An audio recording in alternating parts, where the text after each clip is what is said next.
Wrestling fans, we're on set at highspots.com. Today, our guest is the Canadian Destroyer, Petey Williams. Petey, welcome. Thank you. We always ask the first question is how you get started in the wrestling business, or how you got started in the wrestling business. Um, well, simple, pretty much. 6 years old. I was a wrestling fan like any other pro wrestler, and it just evolved into. I think I quit wrestling for a couple of years, but then I got back into it, and I decided I think when I was 17 years old, so that was about 10 years ago, and that's when wrestling was really hot, the hottest it's ever been. And me and my buddies decided, hey, let's be pro wrestlers. Okay, sounds like a great idea. So we're like, gonna start our own federation, build it in the backyard, all that good kind of stuff. And then one of my buddies was like, yeah, but we have to be built. We got to look good. And I was like, okay, let's get a gym membership, do the whole 9 yards. A couple months later, he's like, all right, you ready for that gym membership? And I'm thinking, do we have to? Like, can't we just wrestle? I don't want to go to the gym. Ended up going to the gym, and then, he quit maybe a year later going to the gym and quit watching wrestling. And I met this one guy. His name's Paul Robillard. Nobody will know him. And, he was a mark, and we decided, talking over wrestling at the gym. And then he met this guy named Mike Legacy, who's like one of Scott D'Amore's students. He doesn't wrestle anymore, but he said, yeah, I met this guy, and he knows Scott D'Amore, and he has a wrestling school here in Windsor, and Windsor's where we're from. And I said, oh, that sounds great. I have to work Monday, but, maybe I'll come on Thursday or whatever it was. So he went there, checked it out. He's like, great, I told him you were coming, and, it's okay to go. And I think the training was like, I want to say 1,500 Canadian or something like that. It might have been 12. No, maybe it was 12 American. 1,500 Canadian. And I went there. I didn't bump in the ring the first day or anything like that. I think I just met Scott like in a glance. I don't know if he was still working for WCW at the time because he did, kind of like job matches and stuff like that. And I went in there. We just did some chain wrestling and stuff like that. I think it was like 500 up front, and then you pay 250 every month or something. And that's how I got started. And I remember the first time, I got to backtrack for a second. A few months before, I was at this bar watching like a WWE pay-per-view, and I saw a flyer for Border City Wrestling, which is the promotion that Scott runs. And I saw the number, I called it, and I said, yeah, is this Scott D'Amore? I want to be a wrestler. And he goes, all right, well, how tall are you? I said 5'7". He goes, whew. Well, how much do you weigh? And at the time, I think I weighed like 150 or something. I said 150. He's like, oh, well, you're going to have to put on some size. And I'm like, oh, okay, yeah, I work out and do all this stuff, eat my vitamins, blah, blah, blah. And he's like, all right, well, I got to go to town, so I'll give you a call back in a week. No phone call. So that, then I just told the story of what actually happened. And then I think after about a month or two of training, because I started in November, and I was in the ring with one guy, and, I always wore like a baggy sweater because it was cold in there. Like, there's no heat or anything like that. And, I was getting ready to lock up with one of the guys, like, in a sparring match or whatever. So I take off my shirt, and I have this tank top on, and he's like, holy shit, man, what are you on? I'm like, what do you mean? I work out. He's like, man, And then he goes and gabs at to Scott, like, later on the practice, and Scott's like, hey, take off your shirt. He's like, wow, you're built, So that was the first time Scott actually was like, this kid's serious. This kid could be something. Hmm. Back to you. You said that you got into weight training because you wanted to be a wrestler? Yeah. How long had you been doing weight training that you impressed him with a physique? I started weight training when I was 17, so the January that just passed here in 2009, that was 10 years since I started training, and I've only taken off, like, literally in the 10 years, 1 month, maybe 7 or so years ago when I first started wrestling. I, hurt my rotator cuff muscles. But let's see, I was 17 when I started. I think I started training when I was 19. It was only like a year and a half when you get the most gains when you work out. Like, I was like 127 pounds when I first started working out, and then I just start eating the protein, the creatine, and you just shoot up like to 150, like no problem. Like your most gains are when you first start working out, and then after that it's harder to gain. What's the secret? We asked Scott Steiner in an interview we did. He said one body part a day. That was his secret. Well, yeah, horizontal training, that's what it's called. Yeah, I mean, my secret's different. I do if I do shoulders, it's one body part because your shoulders have so many different types of muscles in it. If and then all the other ones like legs, it's just leg day. But if I do my chest, I'll do my buys with it, and if I do my back, I'll do my tries with it. But when I was with TNA for literally 5 years, I'd go to the gym twice a day, just because you're on TV, you need to look good. So I'd go to the gym. It switched over the years because you always got to switch up your weight training regimen. But by the end of TNA, I was going to the gym, like at 11 o'clock in the morning, doing my weight training workout, go home, do whatever I had to do for the day. When my wife got off work, we go to the gym again after dinner. And then I'd do my cardio and abs. And this was pretty much every day that I can work out without being on the road. On the road, you can only hit it up once a day. But, you're having a wrestling match anyway, so that's pretty much your cardio. Mm-hmm. Who was in that initial class when you were talking about you went to Scott D'Amore's wrestling school? Who was there that we would know? Well, when I first started, you guys might know Jamie D. She wrestled under Sorelda for like a minute in TNA. She was AJ Styles and Chris Daniels' manager. She did like Gail Kim when she was with, I don't know, who was Gail Kim with, like maybe AMW or something like that. She was like the really big, butchy, blonde-haired girl, really big girl. She was in the class.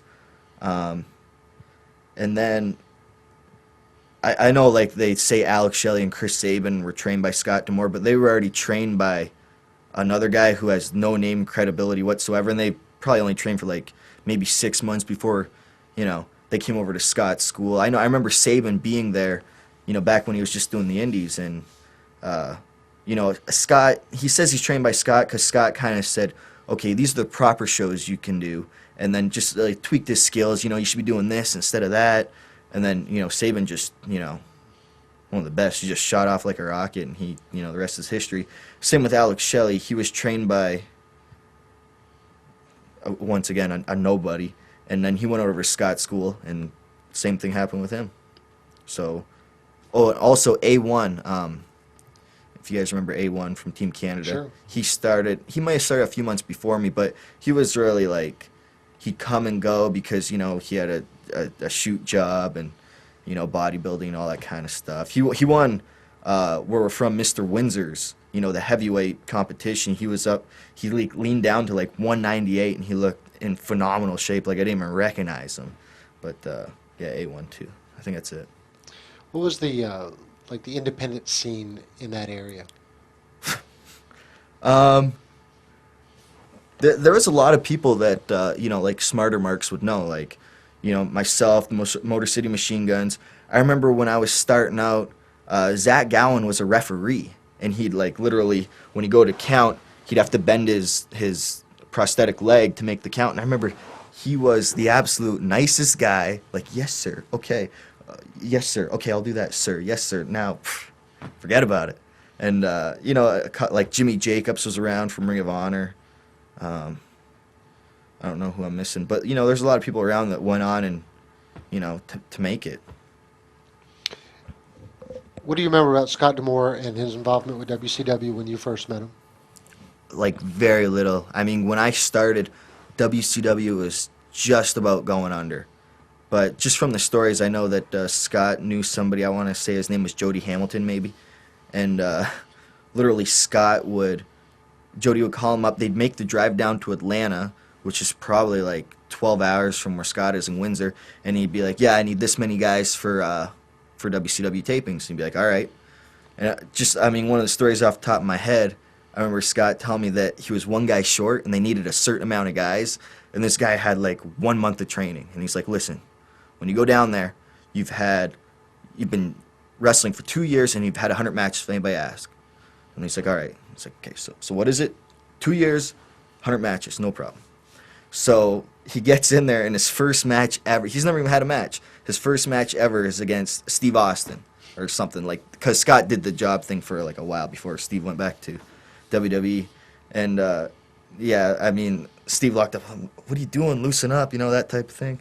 And like, I remember whipping off ropes, just clothesline him in the nose, busted this guy's nose open. Like, the guy like shortly quit after that. It wasn't his type of business. But other than that, I mean, I don't know. Scott doesn't really talk about it. I know he holds a win over DDP, like a count-out win or something like that. I don't know.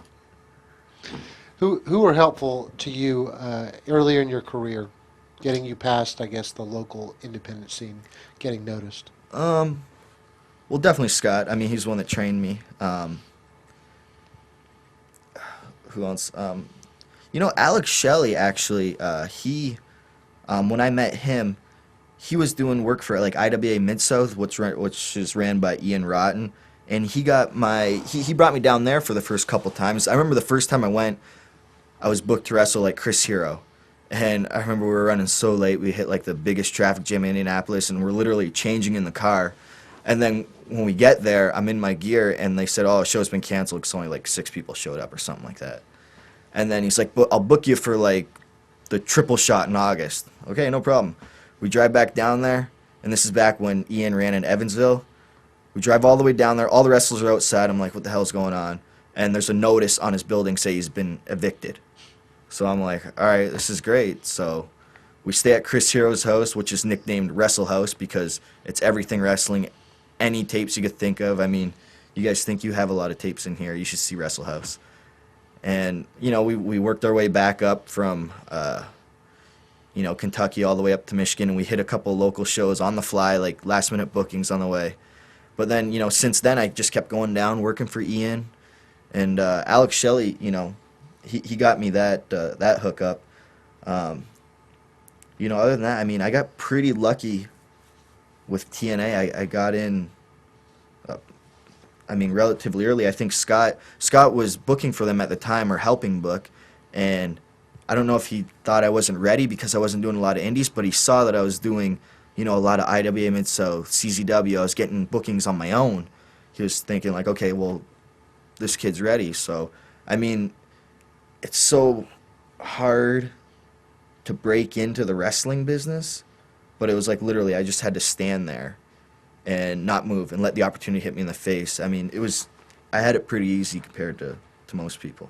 How about your memories of the early matches with Combat Zone? A lot of people, you know, think of Combat Zone and the hardcore stuff, but there's a lot of high-flying action mixed in there as well. Yeah, my first match with them, I was already working for TNA. I had just did, like, it was February of 2004, and I had just did the first Team Canada with Teddy Hart, Jack Evans, and Johnny Devine.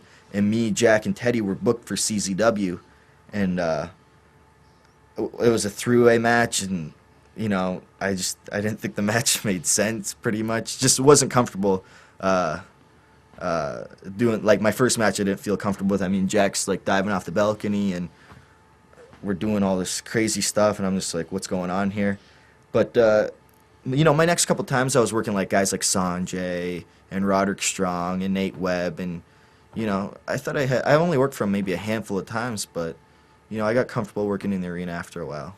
But, I mean, just working in the arena itself, it's like, you know, first time I walk in, it's like, you know, this is where ECW started. Were you a big fan of ECW? No, because growing up in Canada, it was on at like some obscure time, like Fridays at like 10 or 11 or something like that. And, you know, I'm out. I'm in high school. I'm out. And so I didn't really get to watch a lot of ECW, you know, just being from Canada. But, you know, I followed it as best as I could, but not as much as I would like WWE and WCW because those are on at like, you know, on TSN back in Canada, like at prime times. Sure. What guys, I forgot to ask you this before, what guys like kind of drew you into wrestling? What guys Oh, okay. were Well, your favorites? well, you know, when I was 6 years old, of course, I was all about Hulkamania. I mean, who wasn't a 6-year-old kid? But, you know, as I grew up and got smarter to the business, you know, I started watching guys like, you know, Bret Hart and Chris Benoit. I know it's cliche because I'm Canadian, but still, they're great wrestlers, and even Americans will say those guys were great wrestlers. So definitely those guys. And then what like kind of topped it off when I was watching, back in the Monday Night Wars, WCW had a huge cruiserweight division, and I'm like, this is me, this is what I can do, and that was kind of like my dream of being a wrestler. It can actually happen because they're focusing on smaller guys nowadays. What guys specifically were you drawn to in the cruiserweight division? Um, you know, I liked Eddie Guerrero a lot, but I also like Dean Malenko. It's hard. And Rey Mysterio. That's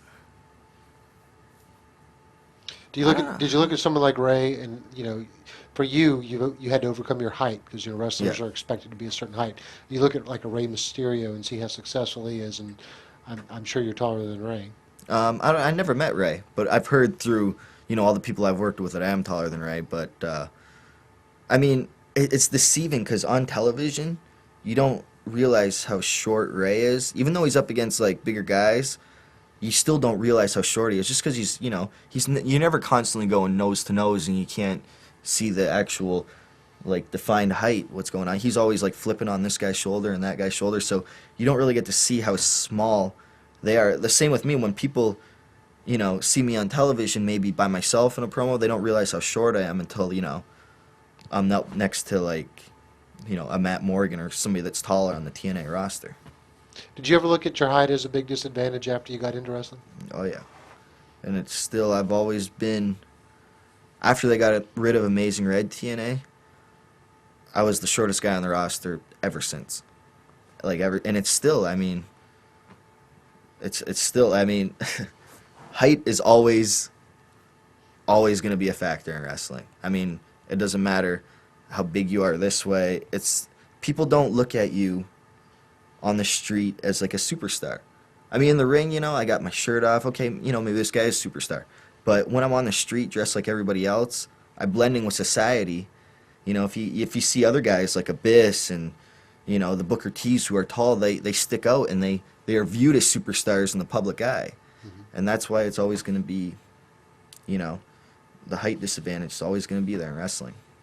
Well, or someone like Ray uses the fact that he's shorter, Yeah. And I mean, incorporates that in part of his gimmick. exactly, but how many gimmicks can you have of that? I mean, Ray, Well, you got a Matt Sydal now has kind of broken the barrier with height. yeah, I mean, but if you look at Matt Sydal, he's a little bit taller than Ray. But, I mean, Matt Sydal can do some amazing things in the ring. I mean, he's like how Rey Mysterio was, when Rey Mysterio was younger.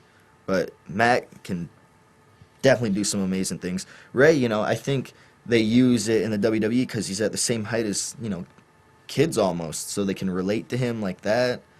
Plus, he wears a mask, so that's cool, too.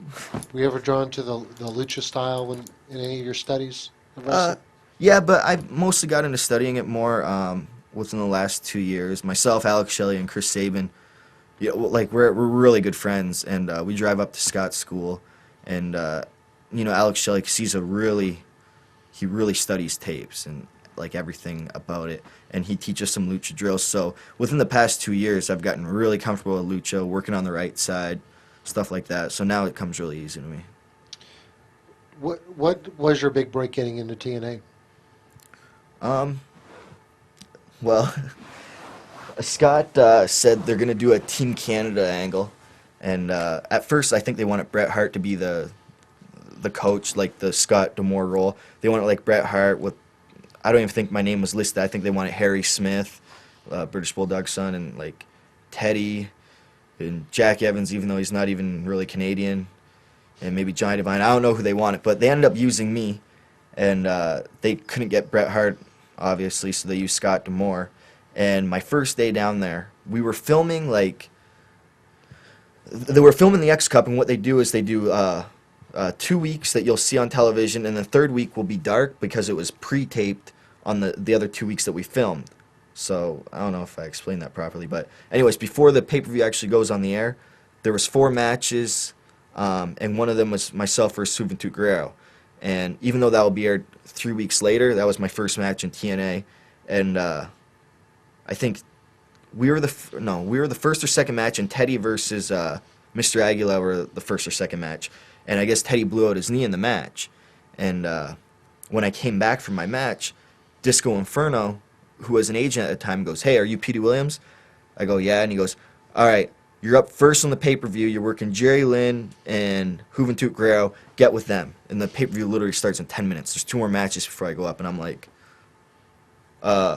okay. And they're like, what do I do? So I just, of course, Jerry, being the professional that he is, he led me through everything. And the funny thing is, I think I worked Jerry like 2 months before in a 3-way, and some of the spots were the same. So I'm like, okay, I'm getting this. We go out there. Can't even tell, that it was like only a 10-minute put together. I get back, and Terry Taylor says to me, he says, "You took Teddy's place?" I go, "Yeah." And he goes, "Did you go over?" I go, "Yeah." And he goes, "Welcome to the company." I left. But then after that, I did the 2 weeks of filming there. They called me back like once in April for a single shot. And then they decided they were going to do the World X Cup. And that was in May of 2004. And it was a new Team Canada because Teddy was in Japan or something like that. And they found out Jack wasn't really Canadian, so that defeated the purpose. So it was myself, Johnny Devine, Bobby Roode, and Eric Young. And we did that for like 4 weeks or whatever it was. And then they were just going to sign Bobby Roode to a contract and kind of say, okay, the rest of you see you later. And I'm like, all right, no problem. Maybe I'll give Ring of Honor a try, or even, WWE. Well, I have options now. I've been on television. And then we had 1 week dark before we went live again, and they had just signed the contract with Fox Sports Net. So they were going to start filming that Impact show down in Orlando. And Demora called me, and he's like, all right, I got some good news and some bad news. I'm like, what's that? And he's like, well, the bad news is you can't work for Ring of Honor. I'm like, why? And he goes, well, that's the good news. He's like, TNA wants to use you on the first Impact show, and the only way you can be used is if everybody's under contract. So you're going to be signed to a contract. And I'm like, yes. All right, this is what I wanted. And Team Canada versus, like, I don't know, 4 X Division guys was like the first match ever on Impact. That's how I got my break. Was that the first time the 6-sided ring was used as well? Yeah, that was the big debut of the 6-sided ring before. And I mean, for a couple months after that, we were doing Wednesday night Nashville, Thursday night we taped Impact, and then do all our indies on Friday, Saturday, Sunday. It was a good schedule. Even though I was making like the bottom rate of pay, we were working like 2 shows in a row, Wednesday, Thursday, every Wednesday, Thursday. I was making a lot of money. So was it a per show? Yeah, contract? at that time the contracts were like really like skim. Like, okay, you're gonna make this much on a show, and you're gonna be guaranteed like 26 dates or whatever it is. Well, at least you knew you were there for a while. Yeah, and I mean, I'm young. I'm 22 years old. I'm like, this is great. And then, you party a lot, and things get rough. What's your idea on why Teddy Hart was never really brought back in any sort of role? I'm not really sure. If I had to guess, just knowing Teddy and just the stuff you hear on the internet, I mean, it seems like he's always burning his bridges everywhere. I mean, I get along with Teddy great. And, I've worked with him in Japan and TNA and other local indie shows. But it just seems like every story you hear about Teddy, it's like he no-showed or he's causing this controversy. And I think after a while, he was hot for a while. I remember I was working a CZW show at the ECW Arena, and it was Trent Acid against Teddy Hart, and I'm watching this from, up in the second floor or whatever it is, and the crowd, I just never seen a vibe like this on an indie show. It was like, let's go Teddy, let's go Trent, let's go Teddy, let's go. And it was like doing that for like 6 minutes, and I'm like, if I was these guys, I'd be doing nothing but locking up right now. This crowd is so into it. I've never seen, like, Teddy Hart was like Hulk Hogan there. And I think just after a while, after the controversy of Teddy Hart just kind of dwindled, I think just nobody wanted to book him because they didn't want to deal with it. Just the stuff that you hear. I don't know how true everything is, but just from what I hear, I mean, apparently he's hard to deal with. And I think that might be his downfall in TNA. Going back to TNA questions, what was your first impression of Jeff Jarrett? I was kind of intimidated. I mean, I was backstage working on my match with Hoovy or something, And I went up to Jeff and I said, "Hi, Jeff. I might have said Mr. Jarrett. I didn't call him Uncle Jeff back then. I'll tell you that. I said, I'm Petey. You know, thank you for the opportunity." And he's like, "Have fun out there, kid." And I'm like, "Oh, this guy's cool." And then after a while, after I got to know him, I mean, I didn't hang out with Jeff a lot. You know, partied with him a few times. He pulled a few ribs on me, back and forth, that kind of thing. He's probably, out of all the jobs I've had, my favorite boss, just because I've never really partied with my other bosses. Was he really hands-on when you in the early part of TNA? Was he a hands-on boss? Yeah, I mean, he's definitely, you know, he was always busy doing something, like talking to this guy, talking to that guy, people coming to him. Okay, we need to get this shot. Just, you know, really hands-on. And then he still had to wrestle a match. So I give him all the credit in the world for, you know, being able to keep his head on straight like that. And, you know, at the time, I know his wife was ill too. So, you know, he had two little girls, and, you know, all the power to him. Was there sort of an excitement because TNA had just went to a TV show and you were going national Oh yeah, I the first remember time? they they sat us down in the stands and they're like saying, "Okay, this is what's gonna happen. We're gonna be at Universal Studios," you know, and we all dressed kind of like jeans, t-shirt there, maybe flip flops, whatever in Nashville. They said, you know, we want to bring up the dress code a bit, maybe, you know, a collared shirt, dress pants, so everybody's all dressed nice for about a couple months. Then it goes back down to shirt and, you know, cut off jeans or whatever the case may be. But it was definitely exciting. I remember those were the really fun days, just because I think, you know, everybody worked so hard in Nashville to get to this spot. We all just had the same goal, which was, let's make this company succeed so we could all get rich doing it. That's what it was. And it was so much fun. I remember so much fun when we first got down there. Who were the locker room leaders at that time? At that time, guys like Conan, um, maybe BG James. I'm trying to think who was there. Uh,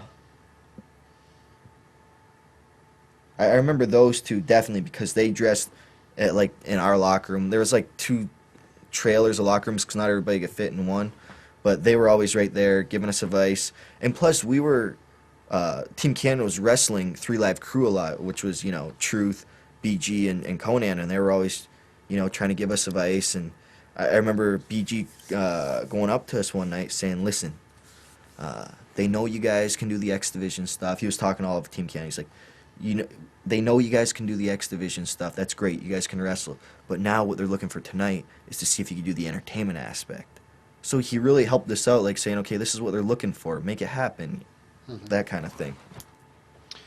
Did you have any previous, you know, did you know Bobby Roode very well before you met with him in TNA? Not very well. I mean, Scott booked him on a couple Border City shows, but I mean, I don't know if you ever met him, but he's a very quiet, keeps to himself type guy.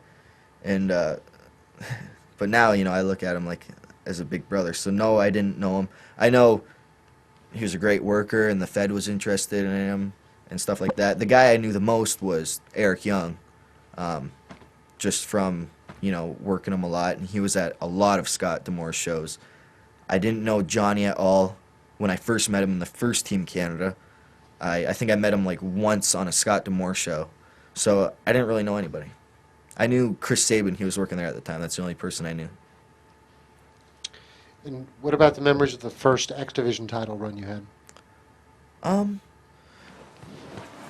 well, it happened in August, and I didn't even have my visa yet. It was actually in the process. I was getting it like 2 weeks later, and I remember when I got the belt, I couldn't bring it home because I can't bring it across the border, you know, illegal for me to work in the U.S.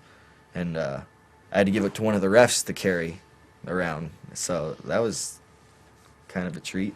But I mean, right off the bat, when they told me, like, I had just literally signed a contract with them 2 months ago, and they're already putting the X title on me. When they told me that was going to happen, I was like, okay, I think Jerry Lynn might have been the agent for the match. I think that's when he was doing both at the time.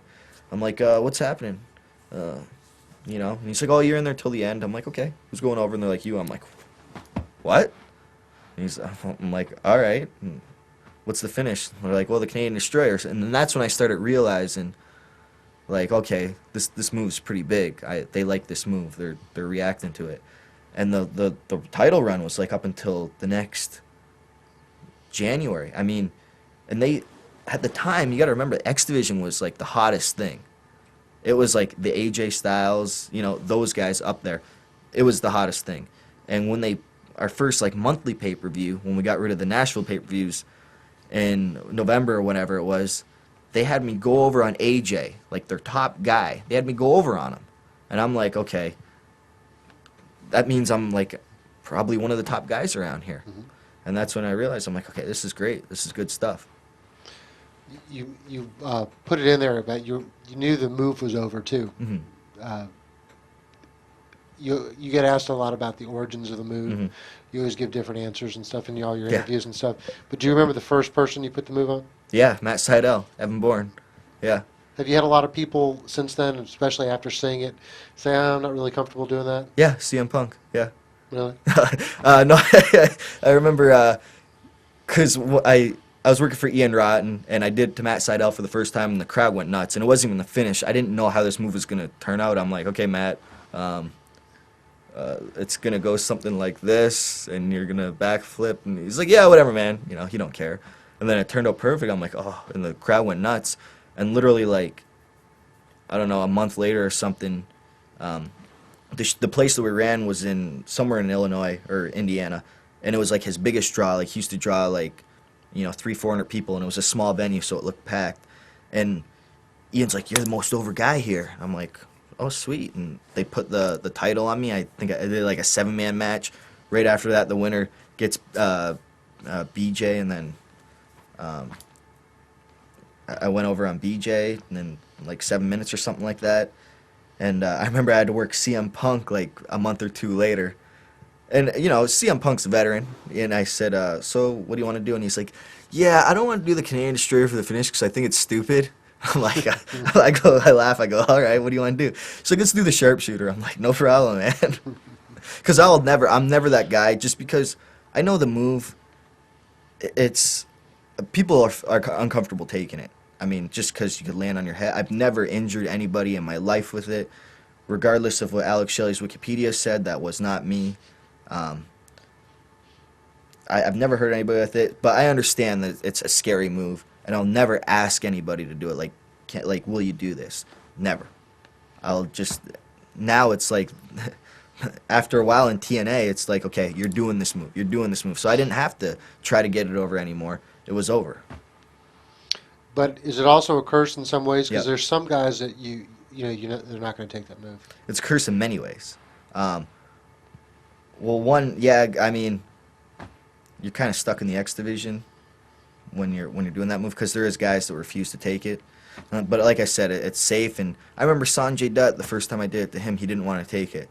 And then we did it. He's like, oh, man, that was so easy, man. For the reaction it gets, I'll do that every night. He's like, I don't even got a bump, because I take the brunt of the blow. So, and it's a curse. Another way, it's, if I have like a match on pay-per-view, but I've gotten smart to this and I've like realized how to work around it. People are just waiting for the Canadian Destroyer. Anything I do, I can do any other sort of move, anything. They won't believe it's the finish unless I do the Canadian Destroyer. So that's a curse in that way, but also. But not to interrupt you, but that's the way everybody's now looking at wrestling and everybody's finishing move. Yeah, but I mean, you can believe that. Yeah, that's true. That's true. But if you look at a guy like Alex Shelley, can you tell me his finishing move? Maybe. Maybe not. Maybe the casual fan can't. So you never know. Like he might win it off of any move. So the crowd's constantly there. Like, is that the 3? No, it's not. But in another way, it's the Canadian Destroyer is not a curse, because I can have an abortion of a match, the worst match possible. But when I hit the Destroyer at the end, the people are still on their feet. And I'm sure it happened before this. I remember meeting you at some of the Hermie Sadler UWF shows, and a lot of the guys that you worked against, it was almost like a competition of who could take the Canadian Destroyer better, who can sell it better, That's true. Do I stand up after I take it and Yeah. fall down? And, That's true. There's a couple top guys out there. There's what I call taking the Canadian Destroyer good or indie good. Indie good, it's kind of like, oh, I'm bad, whatever. That was okay. But when I rotate all the way over, and you could just feel, I could feel the landing if it was good or not. And there's a lot of guys that surprise me how good they take it. And there's a lot of guys that are like, man, I thought you'd take it better than that. So. How about some of the early experiences wrestling in Japan? That you did a show called Wrestle Aid. Yeah, Wrestle Aid Project. Joey Legend was the hookup for Wrestle Aid Project. He met this old Japanese wrestler named Ryoma Go. And I did about 4 shows over there. I did a tournament the first time. It was like me and Jack Evans in the finals. Teddy Hart worked for him for a little bit, and I had a lot of good matches over there. Like I wrestled Alex Shelley over there, Chris Sabin. We got to wrestle at Korakuen Hall, which is a big deal in Japan, and it was fun to open my eyes to like what Japanese wrestling is. I mean, even though it was just considered an indie promotion over there, I mean, it was still the experience of going to Japan. And just, Alex Shelley, I know he's like really obsessed with Japan. And I was over there for his first, I've been over there like 2 or 3 times already, and it was his first time. He should, oh man, look at the neon lights. Oh, it's so cool, man. Oh, I'm so excited. Let's talk about our match tonight so we have it good for tomorrow. Just, so excited and stuff. And just wanting to be over in Japan. It's a different world over there. How about the memories of working the Super 8 tournament? Being the first Canadian to win that tournament. Yeah, I remember calling up Jim Kettner on the phone. I got his number from Simon Diamond, and he said, yeah, Jim's would be interested in using it, I think, and he came up with this great idea. You'll be the first Canadian to win the Super 8. Bobby Roode was the first one to compete in it. And I think the match that stole the show that night was the semifinals. I hate to keep referring to it, but myself and Alex Shelley. And I wrestled Rory Fox in the first match, had the best matches I could with him.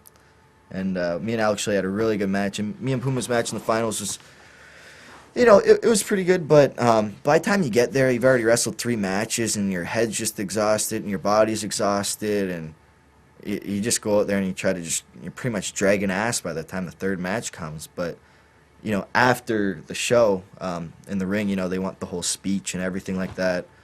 I remember putting over D'Amore, because D'Amore actually flew down to watch this, and I don't know if I mentioned this, but like D'Amore is like a father figure to me. He's always taking care of me and stuff like that. And I'm just putting over him on the mic, and you could see a tear in his eye. And if you know Scott D'Amore, it's really weird seeing him cry. But and of course I thanked Alex Shelley and everybody else there, and that was a really good year for me. Super 8, X Division champion, just really good memories. You didn't really suffer on the indie scene like a lot of guys have had No. to do before they got to TV, but at the same point, the way the TNA was booking out their talent, you did get to see a lot of the indies around the country. Yeah, I did my fair share of indies before TNA. I didn't suffer because I'm not like most wrestlers. When I first started wrestling training, I was 19, and I was working at Chrysler's, which pays like I was going to school as well. I went to school to be a police officer, and all the money I made from Chrysler's, it was like $30 an hour, and they have like a student program there. We only have to work Mondays, Fridays, and Saturdays. And Saturdays is time and a half, so you're making like $45 an hour. So this is paying for all your school, your wrestling training. I could afford driving to, somewhere in Ohio to make $20 American. Like, I mean, that's no big deal to me because I'm going back to my real job. Mm-hmm. And so I didn't have to suffer money-wise at that point. And even when I did get to TNA, they were booking us out, like you said, a lot on the indies. And so I got to see pretty much any indie there is out there. Were you sad when Team Canada was split up? Yeah, definitely. That was like my meal ticket. We were at one time the hottest heel group in TNA. And when the hottest heel group in TNA, you're going to, bring up your stock value. And yeah, when we broke up, I think my contract had just expired or something like that. And I think we were going to switch over to those converted contracts that they had to explain to me like 20 times because I didn't understand it in my head. And I just remember when Team Canada broke up, before that, we were on like every pay-per-view, almost every TV, And when we're signing the contracts, it guaranteed me like X amount of dates. I don't know, like 26 or something like that. And like I wanted like all 12 pay-per-views. But they're like, oh no, we can't do that. We'll just give you like 38 dates with no pay-per-views. But then they go, when's the last time you weren't on a pay-per-view? And I go, yeah, true. Yeah, so once Team Canada broke up, I got taken off like a bunch of the pay-per-views. I only do like half of them. So I don't know what the merchandise rights were under your contract, but do you feel like they missed some opportunities there because Team Canada was so hot? And I don't remember them making any official merchandise. Yeah, they made like they made a T-shirt, but in two different forms. It was like it said like Oh, that's right. They had a ringer and then a red shirt. That's right. yeah, a ringer and a red shirt. It was the same thing though. It said TNA, but over the A was stamped EH, like A, and on the back said 100% Canadian made or something like that. Did you have any? Did you get any percentage of the merchandise that was sold for those items? Oh yeah, I mean it's little. I mean when we sign our contract, like I said, at that time I'm under the basic contract. I mean I think they were signing people back then for like $300 a show, and I mean I didn't care. I mean I'm gonna be a pro wrestler. I get to quit my job, and it felt great when I got to walk in. I think at the time I was working serving tables at Applebee's or something. I got to walk in and be like, listen, I'm giving my 2 weeks, but please find somebody to take my shift because I don't want to come back here. And that's the great. If you ever get to experience that in life, that's great. And I hadn't had to have a shoot job in 5 years, so thanks to TNA for that. But I mean, yeah, I mean anything they were throwing. I mean, they could have probably paid me like $200 a show. I don't know, because I don't know if that'd pay the bills. But they were paying me like $300 a show, and I think at the time it was like 5% you get of royalties. I never really understood it because. I know they don't sell like a lot of merchandise like worldwide where you're gonna make millions of dollars. It's gonna be like $1,000 or something, and plus you get to split like everything with everybody on the roster. It's pretty fair to spread out like that. Nobody was like making bank off merchandise. I was bringing it up because I remember when Team Canada was really hot. I remember seeing a guy at a show that had the Team Canada baseball jersey that you guys would wear on TV. Yeah. Do you remember? I don't know if you were the one who initiated getting those or somebody else came with the idea. I don't know whose idea it was. We actually bought them at Steve & Barry's.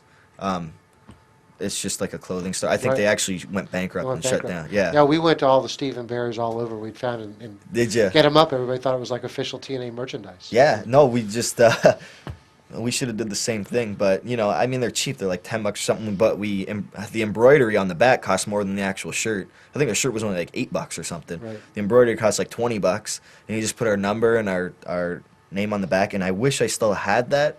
I was at a show in upstate New York, and a security guard that was working the show stole my Team Canada jacket, and I was about to flip out and lose it. But before I was able to flip out, the actual promoter flipped out. Never got it back, but they're like, oh, we'll get it back for you and stuff. But it's memorabilia like that you wish you still had. Mm-hmm. I could have probably made a lot of money for it on eBay. Probably so. Do you have any specific memories of moving from Fox Sports Net to Spike TV? Yeah. They said the Fox Sports Net deal was up after a year, and we're kind of like, once it came up, they're like, hey, we're not renewing with Fox Sports Net. We're all just kind of looking at each other, like, does that mean we're done? Like, what's going on here? And they said, oh, we're going to tape once a month and do 4 shows that will be 4 weeks, all in like 2 days or whatever it was, and then we'll do our pay-per-view. And we're just going to show the TV show on the internet. But Scott D'Amore got the book then, and I mean, I don't know if you watched it on the internet, but it was a pretty good show. Scott keeps, the booking pretty basic. I mean, he keeps everybody strong. If you lost 1 week, maybe he'll have you win next week. He kept pretty much everybody on an even level, kind of like ECW, like how they kept the booking was like you could believe that anybody could be the world champion tomorrow. Mm-hmm. That's how Scott booked. And then we got on Spike, thank God, and even though it was only an hour show, and then that's when we brought in the Dudleys and stuff like that. So, it was a scary point when you're thinking, from June to October, there's no TV or nothing, you're thinking like, you know, are we gonna go, you know, bankrupt, or you just didn't know what was gonna happen. I mean, even though we were still doing the monthly pay-per-views, you know, we weren't getting any revenue from TV or anything like that. We were just doing the internet, and it's Yeah. kind of it's scary. And I'm sure you were reading the internet and every day thinking that this might be the last taping. You didn't know when the Dixie Carter's money runs out. Yeah, I mean, that's pretty much what it was. But you know, they always assured us like, you know, we're not going bankrupt. We're going to be shopping around. And you heard, like, only after about, I don't know if it was right away or after a month, you hear like, oh, you know, we're shopping with Spike and I think WGN or whatever it was at the time. So they always kept your morale up, which is good. As long as they're reassuring us, we're going to go out there and work hard, knowing that this is going to mean something. Do you have any specific memories of the first time you and Chris Sabin were in, you know, a program on TNA? Well, the first time was, you know, the World X Cup, and when we did it May of '04. But it wasn't like me versus him. It was like Team Canada versus Team TNA until we did that Ultimate X match. But then even after that, they gave me the X title soon after, and then I was feuding with Sabin, and then I feuded with AJ, then I went right back to Sabin. But I mean, Sabin to this day is still one of my like favorite guys to wrestle. I mean, that second monthly pay-per-view that TNA ever did, you probably don't remember the me and Chris Sabin match that we had, because that's when Elix Skipper, like, he walked across the cage, so you forget about me and Sabin's match. But I mean, it was like one of my favorite matches. We went out there, 20-minute X Division style match, and it was great. And some of the Team Canada tag team stuff you did, some of the memories you have working against America's Most Wanted? Like, that was more Bobby and Showtime's deal, because they're more of the heavyweights.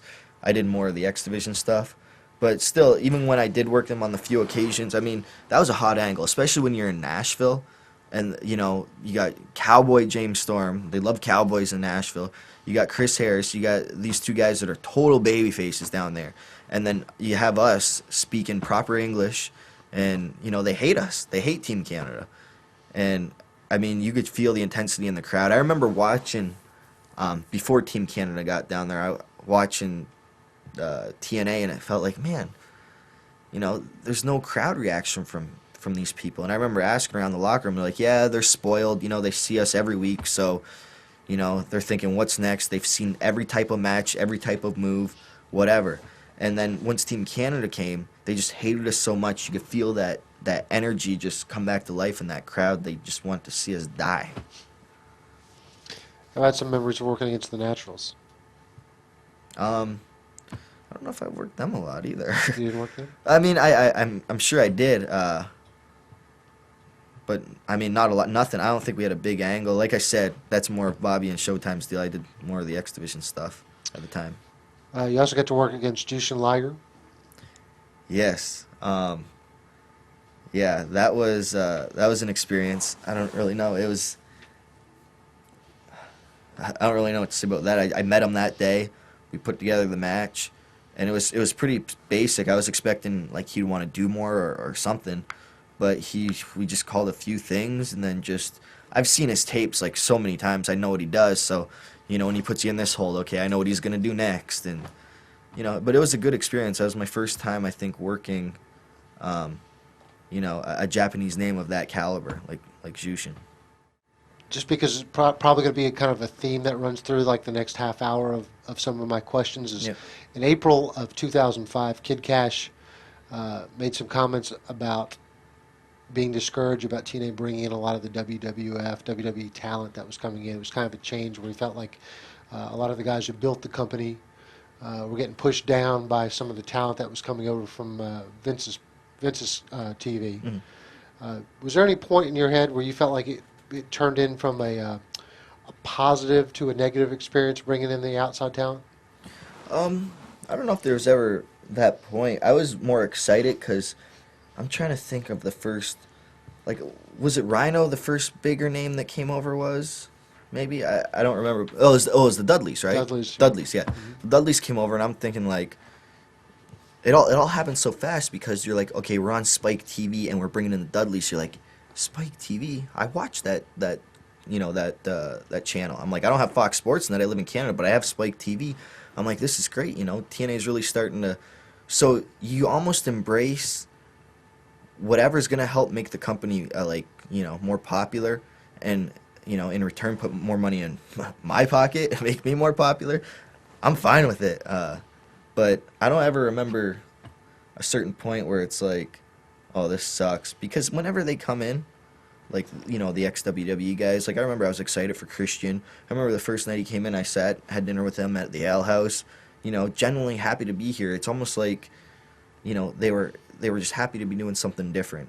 The schedule is lighter, which, I like too. You could do your indies.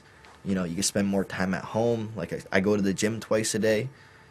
So I think once they're out of that rut that they've been in, maybe they're just traveling too much or whatever the case may be, and they come into, TNA, they were always happy to be there, always. Was there ever pressure to do the house shows? Because TNA started very late with running their own house show business. Like, pressure on me to do the house shows? Well, just pressure within the company. Is it something that, as a wrestler, you would ask questions like, why am I being booked out for all these indie shows? Why aren't we just doing it ourselves? Yeah, well, at first, when we first started going, we were starting, our house shows were with Hermie Sadler, Mm-hmm. but it was kind of under his name. So we were doing a lot of those, which, I was happy with. And I remember, just with that, just to sidetrack for a little bit, I remember High Spots were selling my pictures. And I'm like, why are you guys selling my pictures? And I didn't know that Hermie had an understanding with TNA where High Spots were allowed to sell our pictures. They never told us that. So I couldn't sell my own merchandise, and I'd get pissed at High Spot when really I should be pissed at, like, Hermie for making this deal. Like High Spots had nothing to do with it. So I remember that. Oh, and a year and a half of that, not just one show. A year and a half of Hermie. Really, you didn't tell him again? You didn't. He didn't tell us at all. You didn't tell. And I'm thinking Bubba Ray Dudley why we're selling this picture. So there was some heat with the boys there, but then I think TNA want to get away from. I can't remember the name of Hermie's promotion, but of his promotion mixed with TNA, TNA started doing their own house shows. But then they had to hire some more people, and then we got Craig Jenkins to do the house shows. So there was pressure put on, by the boys in the locker room, definitely for them to get up and going and doing house shows. But it was in the works. It just, TNA just had to get the ball rolling a little bit. But now they're doing a bunch of house shows now. I've been on so many of them.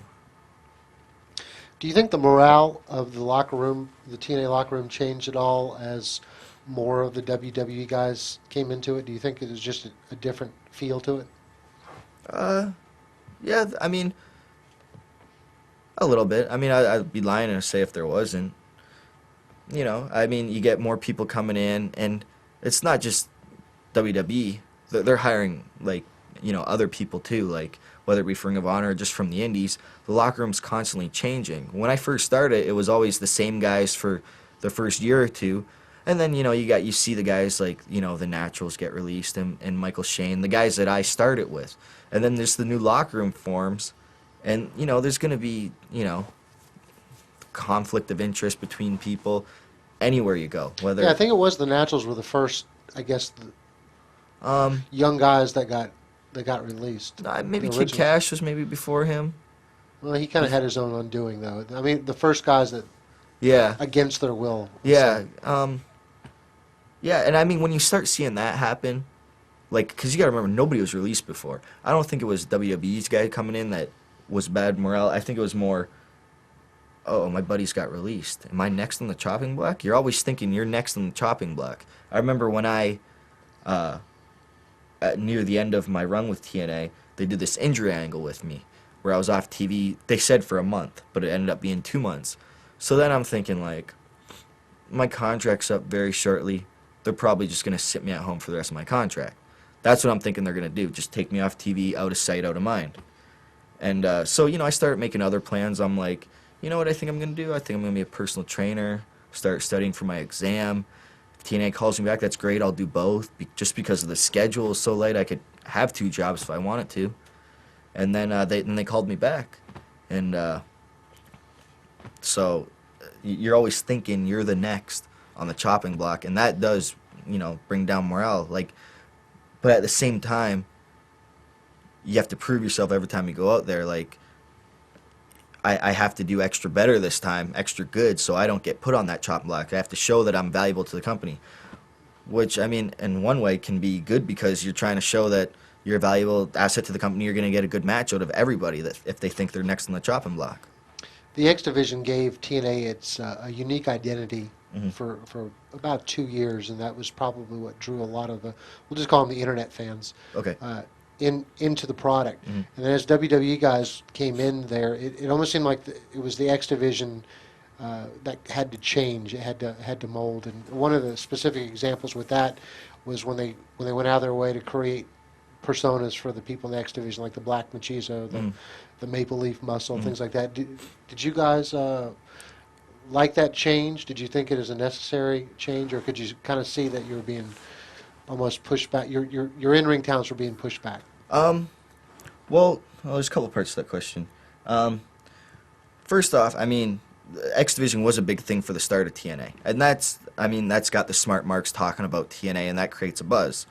But I mean, no matter what, I mean, the whole roster could go out to the ring holding hands and shit in the middle of the ring, and the smart marks are still going to come back the next day and watch. It doesn't matter. I mean, they're always going to be there watching our product, even if it's the worst or the best thing in the world. But TNA knows that. Everybody knows that. What TNA's trying to do is, they got to get the casual fan. So if it's putting on the guys like Kurt Angle and Scott Steiner and Kevin Nash, wrestlers that people recognize, from WWE, that'll get the casual fan more. And also, you got the Knockouts division. A lot of people like, watching chick wrestle.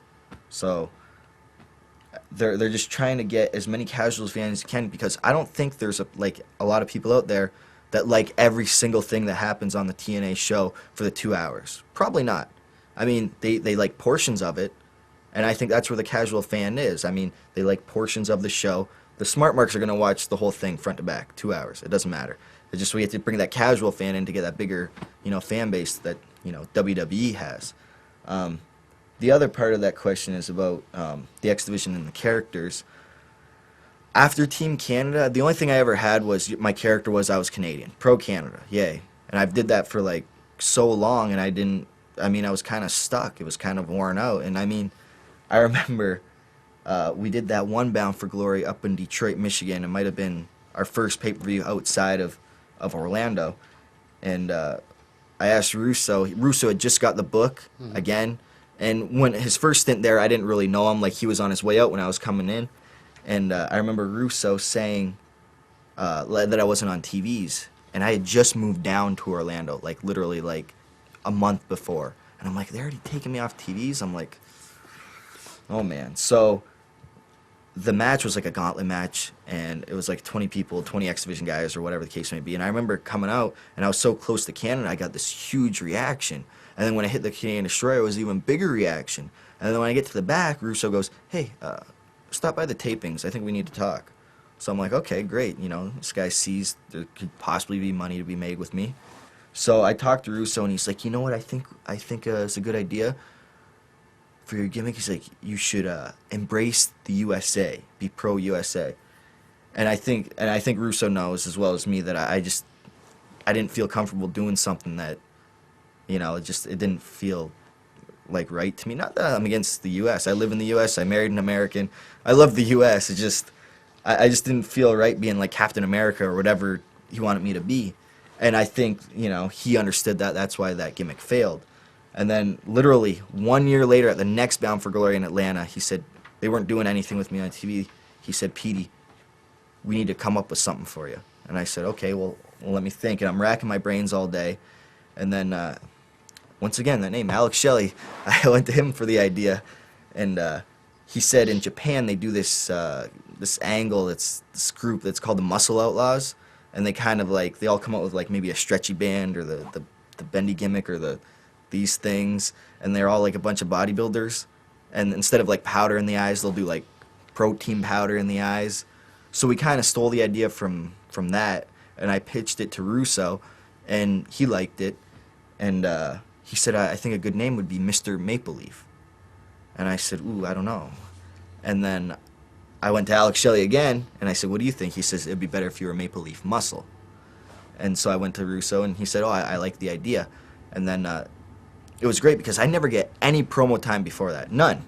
And then once this character came, Vince's like, you're doing a promo. I'm like, all right. And then he saw the promo, he loved it, and he goes, okay, Petey, listen. He's like, in order for this character to work, I see you back here, your Maple Leaf Muscle back here, but this character that you are back here in this promo, it has to, like, translate in the ring. And I said, no problem. So much pressure on me, like, this is my last shot, right? And it worked, and then that's when he teamed me up with Steiner. But, I mean, the Maple Leaf Muscle character came from Alex Shelley, and, you know, I don't know what, like, I mean, he's got a brilliant mind for this business, and I really think that once he's done wrestling, decides to hang up the boots, he'll be one of those guys that has a job in the wrestling business forever, like helping out guys with promos and, you know, booking shows and stuff like that. Hope that answers your question. I don't know if it did. I don't want you to speak about or put words in other people's mouth, but some of the other guys in the X division, do you think they enjoyed, I guess, the new personas that they had? Was there any dissension or like, I don't really like this, I'm not comfortable with this? Kevin Nash was involved with a lot of those skits and trying to make over the characters that were in there. No, we actually, for a shoot, we love Kevin. Kevin's like, you know, he's one of the few guys, like there's like a bunch of different locker rooms, and we kind of change in, like, I don't know, the X Division type locker room. And Kevin Nash will actually, like, come in our locker room and shoot the breeze with us, like, you know, for an hour or so in the afternoon, you know. So, you know, I think he likes hanging out with us. I don't know if because it brings the youth out of him, but, I mean, he's just as immature as we are, you know. No, I know Jay Lethal, Black and Cheese, he likes his gimmick. I mean, the reason why that came about is because, like, I used to bug him to do Macho Man all the time. Like, we used to make him do prank phone calls doing Macho Man, order a pizza doing Macho Man, like, just everything doing Macho Man. And, you know, and he couldn't do it for the longest time. He'd be like, don't watch me, you know, and he'd laugh and stuff. And, all right, call this guy, you know, we're going to prank him. And then he just laugh, you know. He couldn't do it back then, but obviously he's more comfortable with it now. So I know Jay likes doing it. I mean, once again, before the Black Machismo, he got 0 promo time. 0. They give him the Black Machismo gimmick. He's promo like every show, you know, and he's on the top of the card. So if anything, I think it helped his career. Mm-hmm. And Sanjay was another guy that got... Yeah, Sanjay got promo time as soon as he switched to the Guru. Before, he was never in any storyline for years, and he switched to the Guru. If anything, like, I think there's a misperception about Vince that he doesn't like the X Division or whatever. Vince, like, he is more of a storyteller. Like, he likes to tell a story outside of the ring. Inside of the ring, you know, that's not his job. His job is to tell a story outside of the ring, and he's a good storyteller. So that's why I think he like stresses that everybody needs these gimmicks so we could tell these stories that people can relate to. Going back to a topic you were talking about, the smart marks will always be there. Yeah. The X Division, and I don't want to confuse the two, but do you not think that an X Division style could translate into a successful national product, bringing in a larger audience? Because it seems like TNA was headed in that direction, and then they got sidetracked when they had all this available TV established talent. That's a good question. I don't know. I don't know if the X Division is for everybody outside of the smart marks. I mean, because that's always the point that everybody says, well, you know, that doesn't translate well to the, you know, the larger audience, and you can't make a business off that. But we don't really know. And I always felt differently, because I remember going to the Hermie Sadler shows, and, you know, and they weren't huge crowds, but you'd have 500-600 people at some of these shows, and they would see TNA and the product for the very first time, you know, in the hills of Virginia. Yep. Probably never saw it on TV before, but guys that were comfortable watching Crockett or Vince's product for years, they watched his TNA talent, and they were suddenly turned on to it. Yeah, I mean, like I said, but you got to remember, what got those people to the show wasn't because they advertised a guy named Petey Williams or Chris Sabin. It was probably because they advertised somebody like the Dudley Boys or something, and those are what people know. I mean, that's what get the fans to the show. But, you know, what gets the fans going ooh and ah is the X Division. And I mean, that's a good business like interaction right there. The big names, get them to the show, and then we give them the oohs and ahs, and that'll elevate us. I mean, AJ Styles, as a prime example, he started in the X division, and now he's becoming, more and more that household name that people know. And they just, they're just, he can't elevate everybody at once. It's impossible. Same with Joe. Joe started in the X division. He was in Ring of Honor before, and now, is at the top of the card. Same with Daniels. Daniels just came back. He's elevated up. I just mean, and like what I said before, when you see an X Division guy, if you were to see a guy like me or the Motor City Machine Guns or Jay Lethal out on the street dressed like this, you wouldn't think that we're television stars. You wouldn't. But that's also a 1980s mentality. I know, but but it's true, because when people say, well, even when I go across the border or anywhere, you're a pro wrestler, you're too small. I get that everywhere. And it's true, I am small, but I am a pro wrestler. And now if a Booker T were to show up to the same guy and he were to say, I'm a pro wrestler, they'd fucking believe him. Mm-hmm. It's the same thing. Well, it sounds like you're fairly convinced that a guy like a Booker T or a Sting or a Kurt Angle, and Kurt Angle maybe is not a fair thing because he could blend and work with anybody. Yeah, he can blend in. Yeah, but like I said, he's in a shoot Olympic athlete. I mean, gold medals.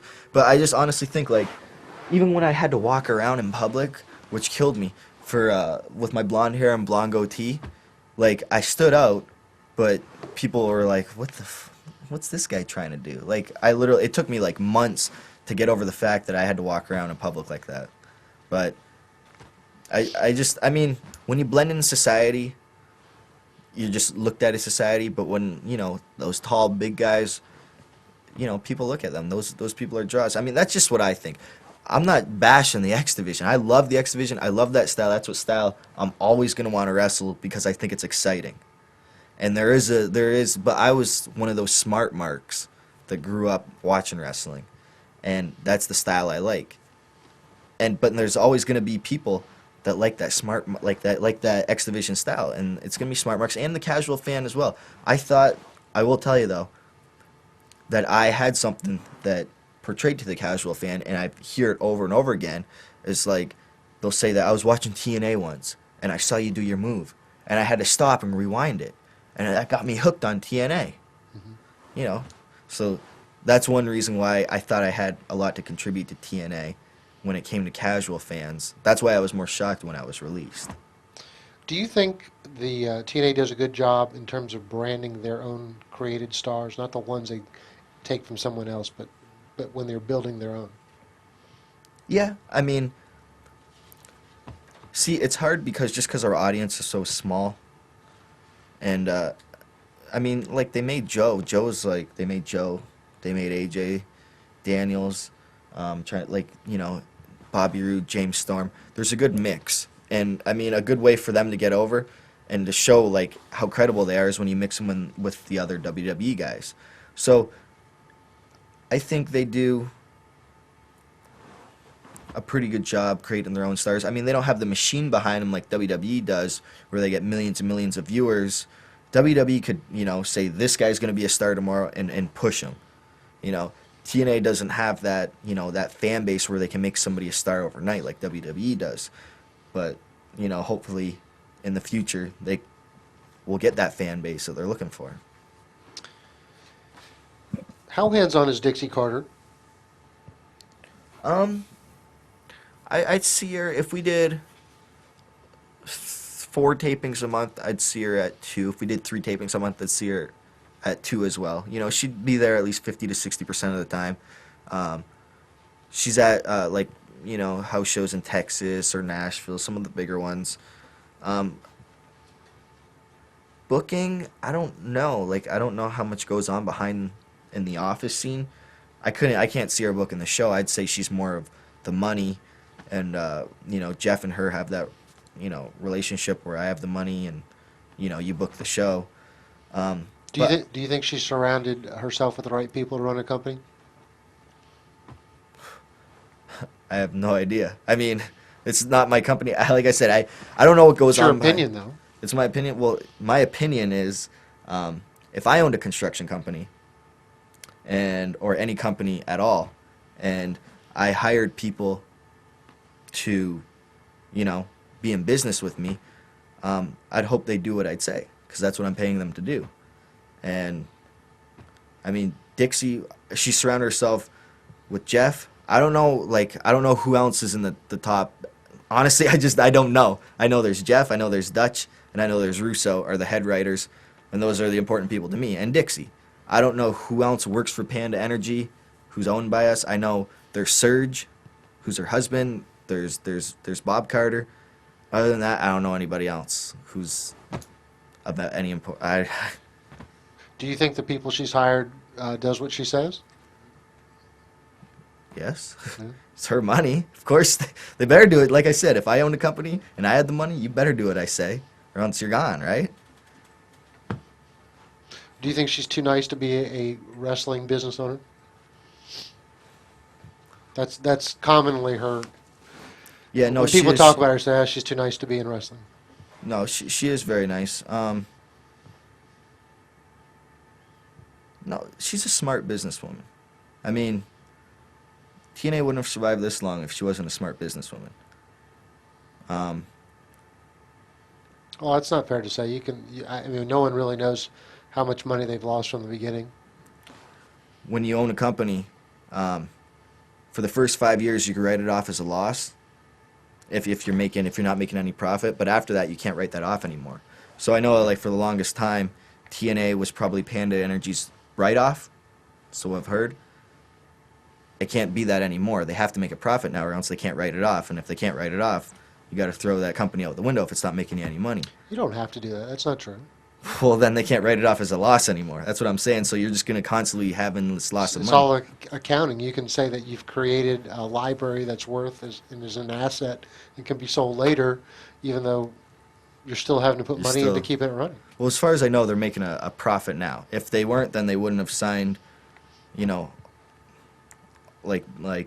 re-sign people for more money and stuff like that. They'd be saying, you're making the same money. We're not giving you a raise, but they're giving people a raise. Well, they had to make some budget cuts somewhere. Yes. You're sitting on my couch because of that. Yeah, I'm thinking that's. I hear different reasons why. And I know why you don't want to say something too aggressive. You left the company on good terms. Oh. Everybody was shocked that you were released. You probably, I don't want to speak for you, but you probably expect to be back there one day when they have an idea for you. If that opportunity were to arise, I don't know if I would say drop everything I have and go back, just because right now I have a good working relationship with All Japan. And say if TNA, let's say next week TNA was like, okay, PD, you're starting back tomorrow. I wouldn't be like, okay, let's go. I mean, like I said, I have a good working relationship with All Japan. If I were to say, okay, All Japan, see you guys later, they're gonna be pissed. And right now, that's okay though. I'm with TNA. What happens when TNA wants to do budget cuts again? If I don't prove myself to be a valuable asset, I'm gone again. And hey, All Japan, you want some? No? Oh, I pissed you off, so I have nowhere to go. So All Japan has put you in a position where you can make them priority number one. Right now? Mm-hmm. Yeah. I mean, I have All Japan, which is one of the top, Japanese All companies. Japan, yeah. Yeah, and I have my indie shows over here. I mean, I've contacted other companies. I've been in contacts with all of them: Ring of Honor, WWE, and TNA. And I gotta turn off my phone for a second, or else it's gonna start beeping. Sorry. I've been in contact with all of them, but I mean, just to go back about the TNA release. I've heard that I was released because there was nothing for me, or we need to freshen up the roster.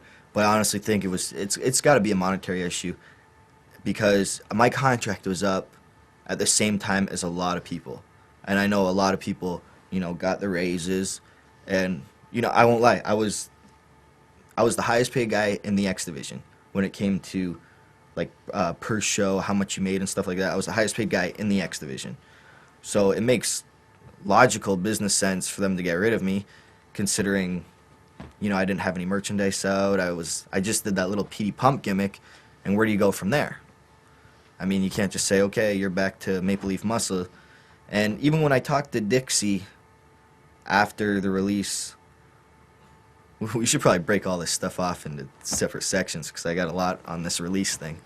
Even when I talked to Dixie on the release, she said, you know, Petey, sorry to see you go, whatever, blah, blah, blah. And then she said, we're going to start, you know, like revamping the X Division later on. And he's like, instead of you just, you know, sitting off TV, not being fair to you, not making any money, you know, we're going to release you. And then, you know, hopefully sometime, this is just all business talk, you got to remember. Hopefully sometime in the future we could bring you back and give you the, you know, the television time you deserve. How true that is, I don't know. But, you know, that was her. Well, in their defense, you were on their product for 5 years. Yeah. That's in wrestling, that's a long time. It is a very long time in wrestling. And when they told me when they were going to freshen up the roster, I'm thinking, well, yeah, I've been there for 5 years. But I also think, I'm like, freshen up the roster? I'm like, there's guys on our TV that have been on television for like 15 years. You know, I mean, how? Not on TNA's TV. Yeah, but on television. I mean, who has been there longer than you continuously? AJ? Yeah, like AJ, Daniels. Well, Daniels had a break. Oh, well, yeah, I guess he was Curryman and stuff. And I mean, it wasn't Daniels. You know, it wasn't Christopher Daniels. what was he? But but I'm saying he wasn't Christopher Daniels. Yeah, on but I TV. mean, he started with TNA and continuously worked with them longer than me. James Storm. But he had a big character makeover too. So that's a lot of people. Because a lot of people. Well, I had thought, character makeovers too. Like I had Maple Leaf Yeah, Muscle. I had that's true. that Captain America thing. I had the first Canadian one. But I'm just talking about people in general. He's always been Cowboy James Storm. But he's also rumored to be one of Jeff Jarrett's best friends. So a lot of people say he kept his job. I don't know if I agree with that, but saying friendships play into this too. I'm just trying to think. We're just talking out loud. Who's been there longer? It's not too many people. No, well, you got to remember. I don't think best friends have anything to do with it because I know Chris Harris and Jeff Jarrett got along very well, and he's gone and he's not coming back. You know, I mean, friendships end like that. You know, money talks, right? It's a business, and I know like I don't think AJ and Jeff are best friends. You know, I don't think it has to do with a friendship thing. I think if Jeff sees, I think same with like, you know, in WWE, if he sees that he can make money with you, he'll make money with you. That's plain as it is. It'd be stupid if he didn't think, you know, if he knew he could make money with you and he fired you, that'd be stupid, and he would never do that. Just because I don't want to get accused of not asking you some of these Okay. feuds and stuff that I'm just going to throw out some different names and different angles you're involved with, and if there's anything that comes up, Okay. you want to go on. How about the match, the triple threat match you had with Jay Lethal and Senshi? Memories of that? Yeah, Senshi kicked me really fucking hard, and I was pretty pissed about it. Kicked me right in the throat, and I'm thinking like, what the? I remember, and I won't lie, Loki, when he first came in, you know, he rubbed people, like a lot of people in the X Division, the wrong way, just because, you know, they gave him the X Division, like this is his second time, his recent time in, they gave him the X Division title right away, and he was just like, you know, he was hitting kind of hard, and he was like, you know, I was like, man, I don't really want to work this guy. I mean, I'm getting hurt every time I'm going in there with him. But then by the end of like, you know, his run there, I was like devastated to see him leave. Like I got so comfortable working with him, and you know, I truly said, you know, when he left, I said it was a pleasure working with you. I said I hate to see you go, man. And he goes, hey, nothing's forever in wrestling, which is true.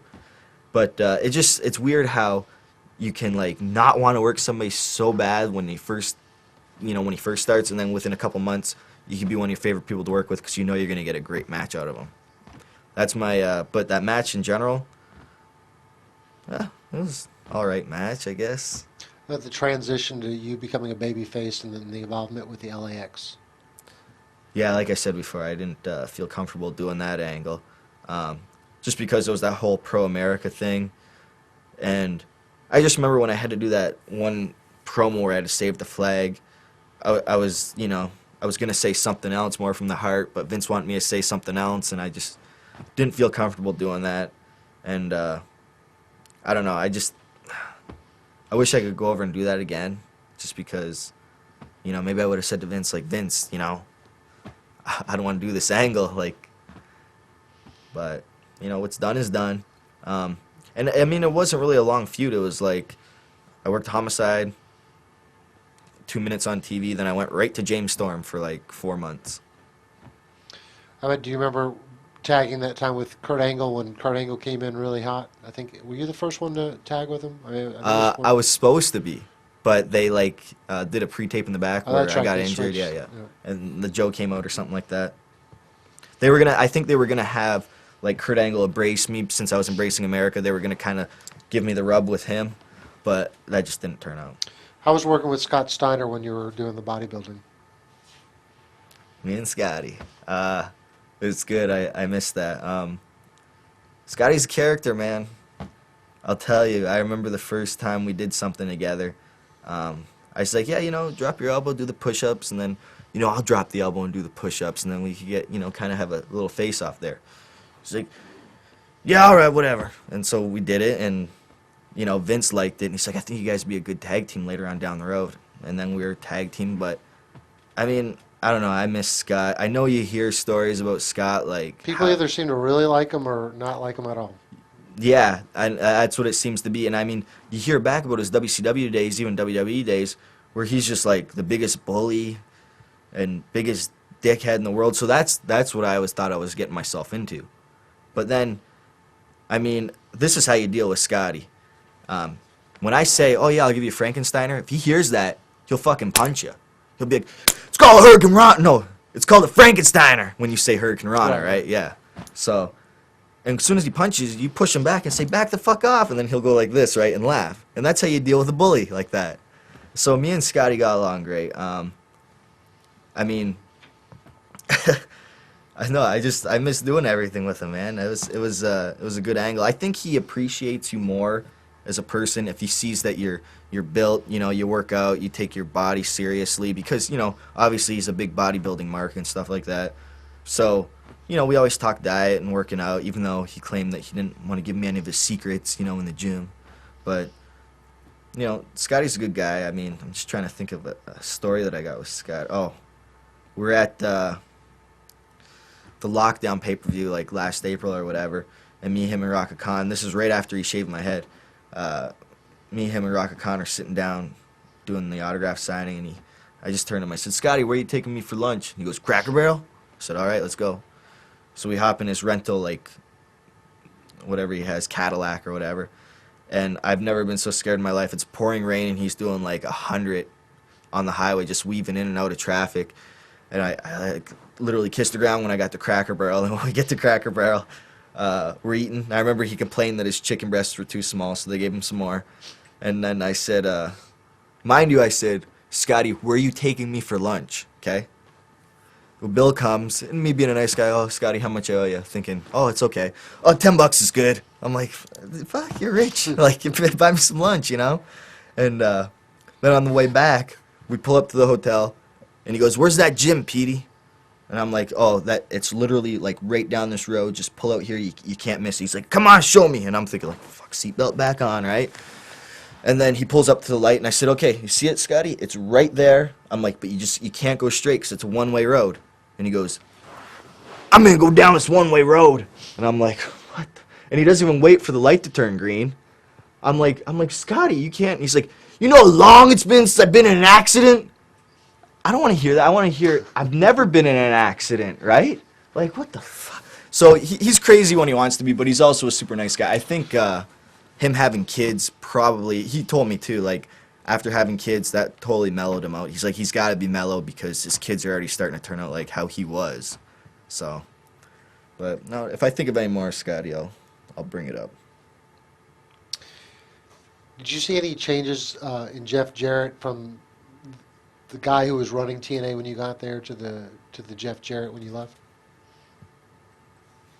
Still same old Jeff. I mean, I thought he might have changed. Just like when I first started, you know, I would drink more with him, just because we were all kind of like on the same, you know, there was no cliques back then. We were all just starting, you know, all drinking at the same bar that would give us the hookup for that night. So we're all in the same area, you know. And then the last England tour, I remember he I was sharing a room with Bobby Roode, and he come barging into my room, drunk as fuck, him and Bobby. And I'm thinking like, oh shit, here we go. It's the middle of the night. I'm sleeping. He pulls the covers off me, throws them in the bathroom. He puts the TV on full blast, turns on all the lights, starts dancing on my bed, and I'm like, oh fuck, you know. And then I look over at Bobby like, I'm gonna kick your ass when when this is done. And he's like trying to hide behind the corner. And then he gives me the remote back and leaves with everything on. And then I'm thinking like, fuck. Then I turn off the TV with the remote. There's like a full like the universal like wall switch right here. I turn that off and just grab Bobby's covers. I didn't have to leave the bed, so the joke was on him, right? And I'm thinking like, this is the same Jeff Jarrett that I know. I mean, he's still one of the boys. That's the thing. He's always been a wrestler, and he'll always be a wrestler. So he'll always be one of the boys. So, if anything, if he changed, it's what I've hear is like, I think he owns like 10% of TNA or whatever the case may be. And I really think he could probably sell the company right now and, have millions. But I really think he's trying to take care of his little girls, paving a better future for them. So, in one sense, he's a smart businessman. I don't know if he's changed. I don't hang out with him enough to know that, but I haven't seen a lot. But just the memories of your second X Division championship. Well, as soon as I got the belt, I had multiple fractures with my orbital bone, and so I'm thinking like, fuck, they're gonna strip me of the title right away. I'm like, this sucks. And I mean, it was probably my easiest X Division title match of all times. It was like 3 seconds long. I mean, I came in, cashed in that briefcase, beat up Jay, that's it. And and then shortly after that, I remember I broke my orbital bone, and I'm like, okay, I'm gonna be done.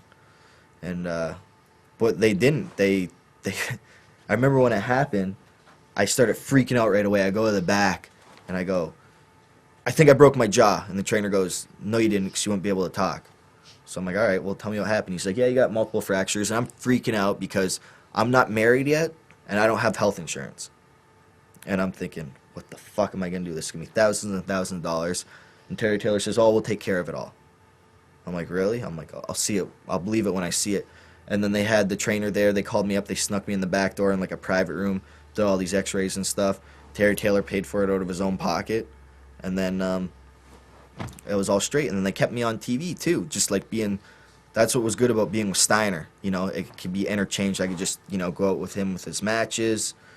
We could do promos. That's great. I could still get paid. So I got taken care of good there. So, and I also had like the second X Division title run, I think was almost better as my, no, probably wasn't better than my first.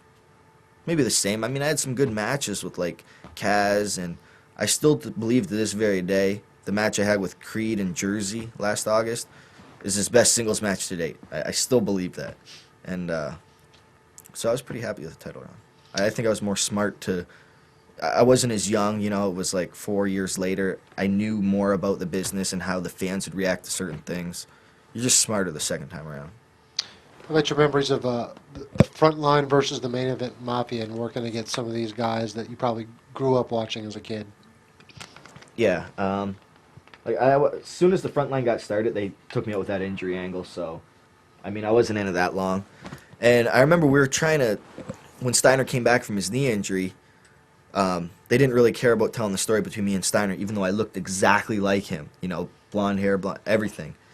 But me and Scotty had it set up where when he came in with a lead pipe, he'd go to hit me, but he wouldn't, and he'd go around. And then once TNA saw that, they're like, oh, that's a good idea, So we just kind of had to put that in their head, that this would be good. Just to make sense out of everything that happens, because there's so much going on. You got like 5 main event Mafia guys, you got like 32 frontline guys, or however many were in there. But once the ball got rolling, I was out with an injury, and I mean, I don't even have one of the T-shirts. I'm pretty pissed about that. I'm sure they can get you one of those. I think frontline's done. I don't know. Is it? Over your 5 years in TNA, would you say that they were pretty receptive to when you would maybe want to add something to the angle or take something away? Did you speak up, change anything?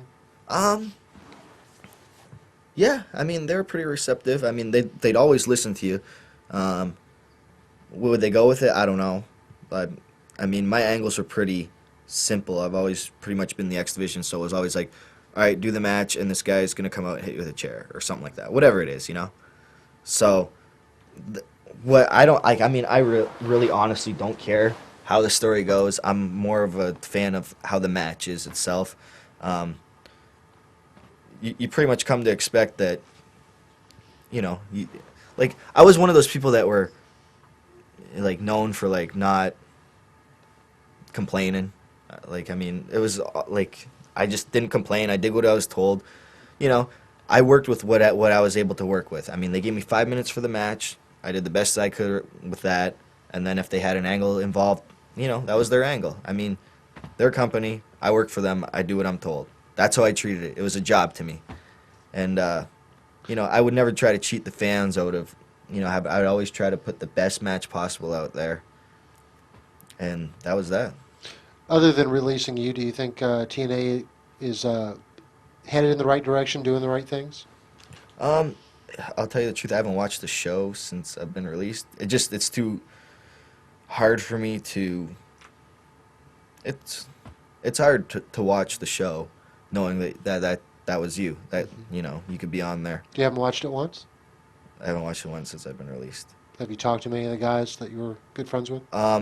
I'm good. Well, I'm good friends with Alex Shelley and Chris Sabin because we're in an actual like rock band, like a band together, and we play shows and stuff like that. We're actually trying to like push we got our demo and stuff like that. TNA is trying to do some stuff with it and stuff like that. So, and we're also shopping around with other labels, but Motor City Machine Guns, they have nothing but, well, they just worked, I think, they're telling me they worked Mick Foley and stuff like that in the main event like a couple weeks ago or stuff like that. And they got a nice little deal because we were all our contracts were up at the same time.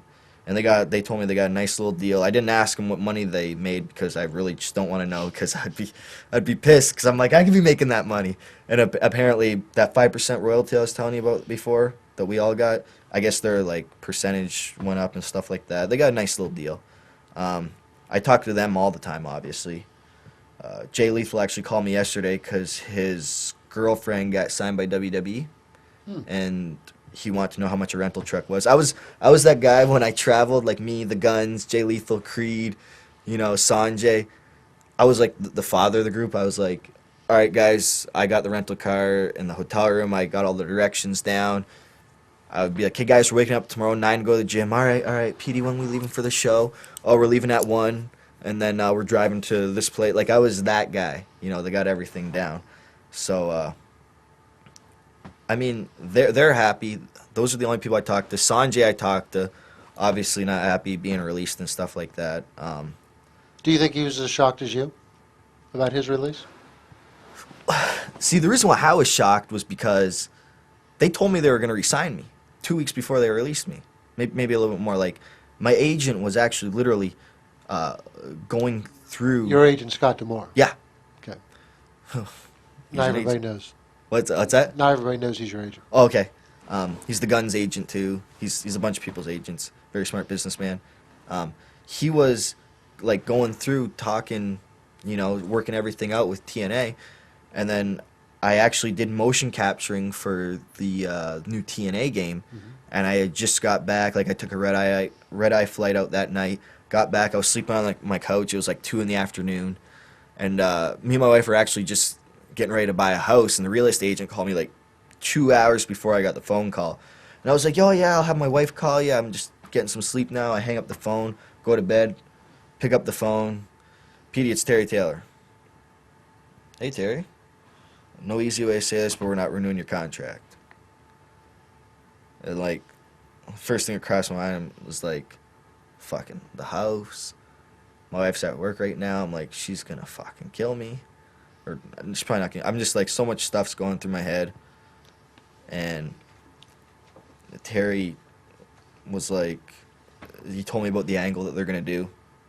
And he said, you're gonna do the pay-per-view work Scotty, then you're gonna work him again, and then we're doing like a loser leaves TNA match against Beer Money, and you're gonna get pinned, and that's gonna be it. But wasn't that after your contract had expired? before. My contract didn't expire for like over 6 weeks after that. Okay. And he said, I said, okay, well, my contract's not up till like March, whatever. I'm on the Puerto Rico house show and these house shows. Do I still work them since I'm under contract? He's like, no. This TV tapings, that's it. And I was like, okay, Terry, I don't know what to say. He goes, no. It's like, there's nothing you can say. It's hard. He's like, last time I had to do this, it was my best friend, Pat Kenny. And I said, I was really hoping I could just, keep a low profile and just coast along, hopefully, just get under these budget cuts, And he's like, oh, Petey, you went above and beyond everything we've asked you to do. It's just, we're looking to freshen up the roster.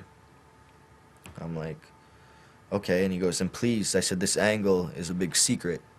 Please don't tell anybody. There's only a few people that know. So, but of course, they email the shows to like half the roster. Whoever asks for it, they email the formats. So I'm getting like phone calls from like, Saban and Alex Shelley and Sanjay. And they're like, what's going on? And I said, oh, they're releasing me. And those are the only 3 guys that knew. And I told them not to tell anybody, because if they told anybody, then TNA wouldn't pay me out the rest of my contract. So I went down there, had to act for 3 days like nothing was a matter. And that was tough. I remember talking to Terry. I said, Terry, people read these formats of these shows. What do I tell them?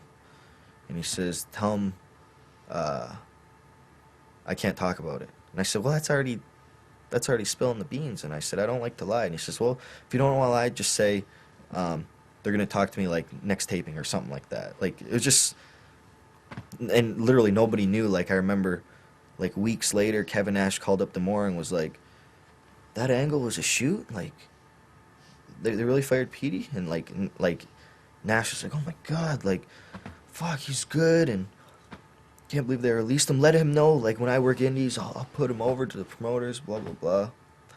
And, the first person I called when I heard the news, I called Scott, and I go, Scott, I said, they just released me, so don't worry about, negotiating. And he's like, what? What the fuck? And, he called some people, got me in, like, like, before I was even released by TNA, I was already, like, in All Japan. So Scott lined that up?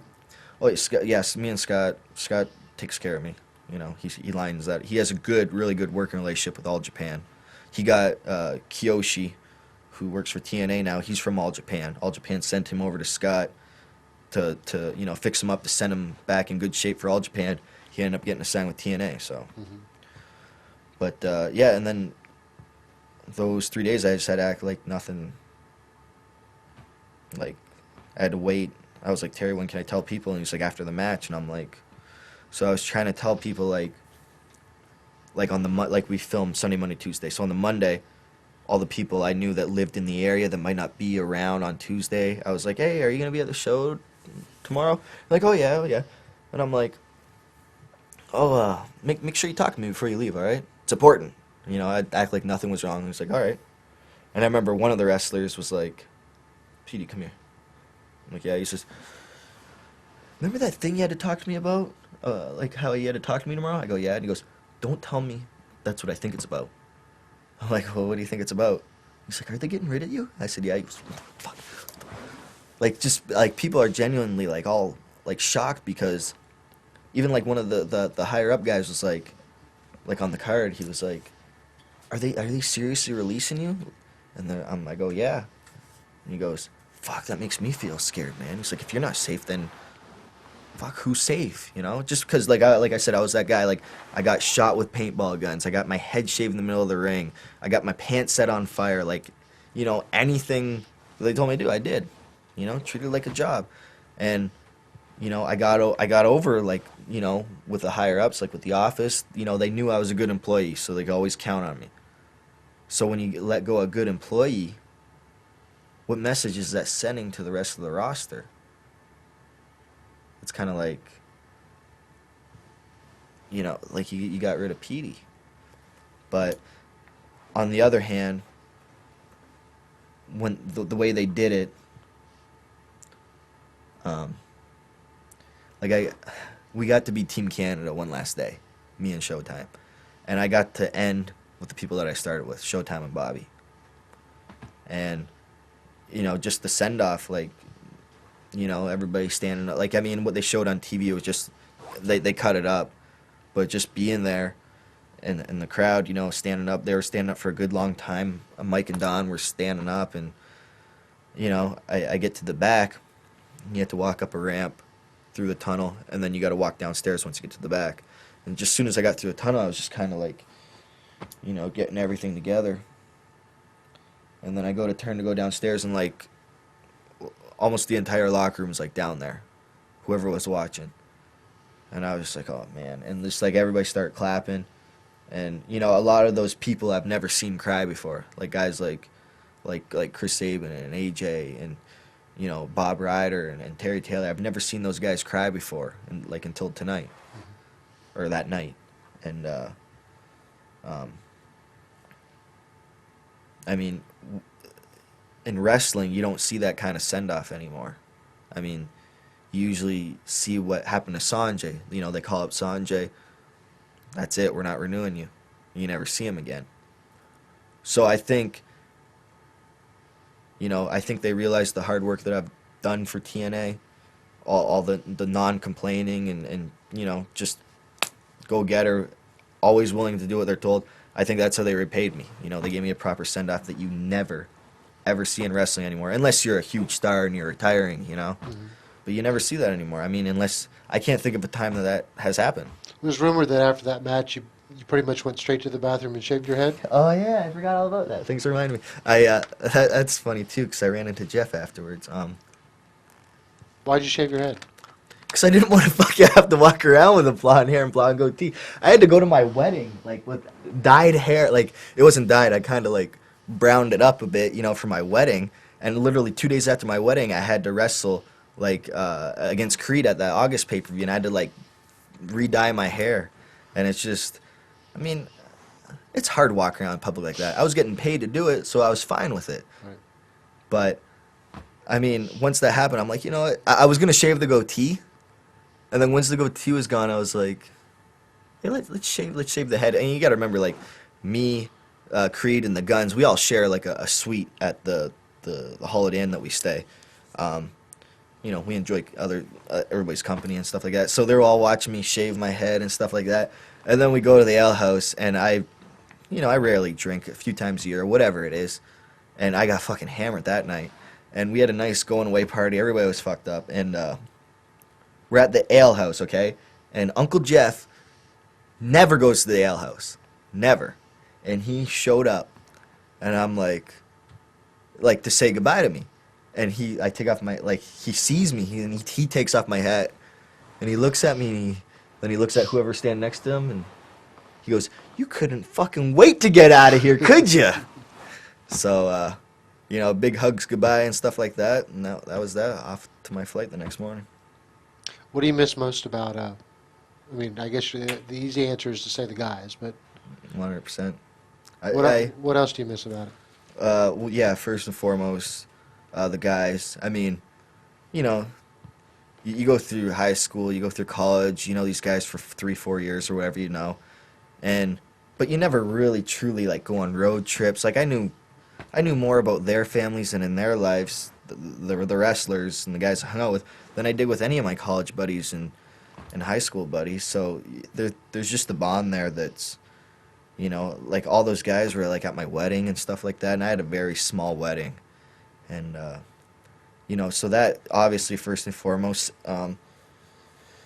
Secondly, I mean, I don't know if the money would be second, because, you had a secure job.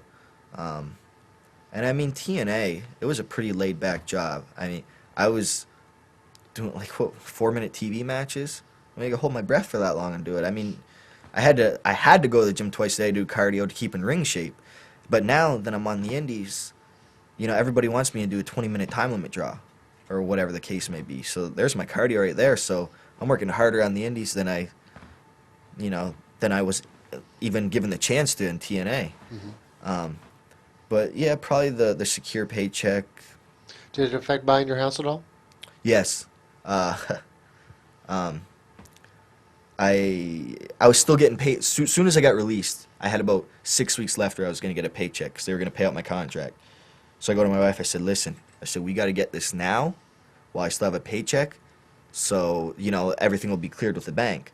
And I'm like, I'm still going to be making money, but it's it's going to be cash through the indies and Japan and stuff like that. But that's not good enough for a bank. They want to see, Right. you know. But what happened was, we go there and everything's okay, but they end up calling TNA, the bank. Verification, yeah. Yeah, and even though our mortgage lady said everything would be fine, they end up calling TNA, and TNA said they're not re-signing me. So I'm like, oh, fuck. But luckily my wife makes enough where she was just able to get approved a loan for it. So that's how... So you got the house. So it's, Yeah, we closed on it like 3 days ago. Wow. And I was out of town doing a show. But we closed on it, and our mortgage people are assholes. I hope they watch this and they hear me say that, because they fucking put us through a roller coaster. I just want to punch them. Our real estate agent was pretty cool, but the mortgage lady, fuck. I'm definitely gonna miss going down to Florida.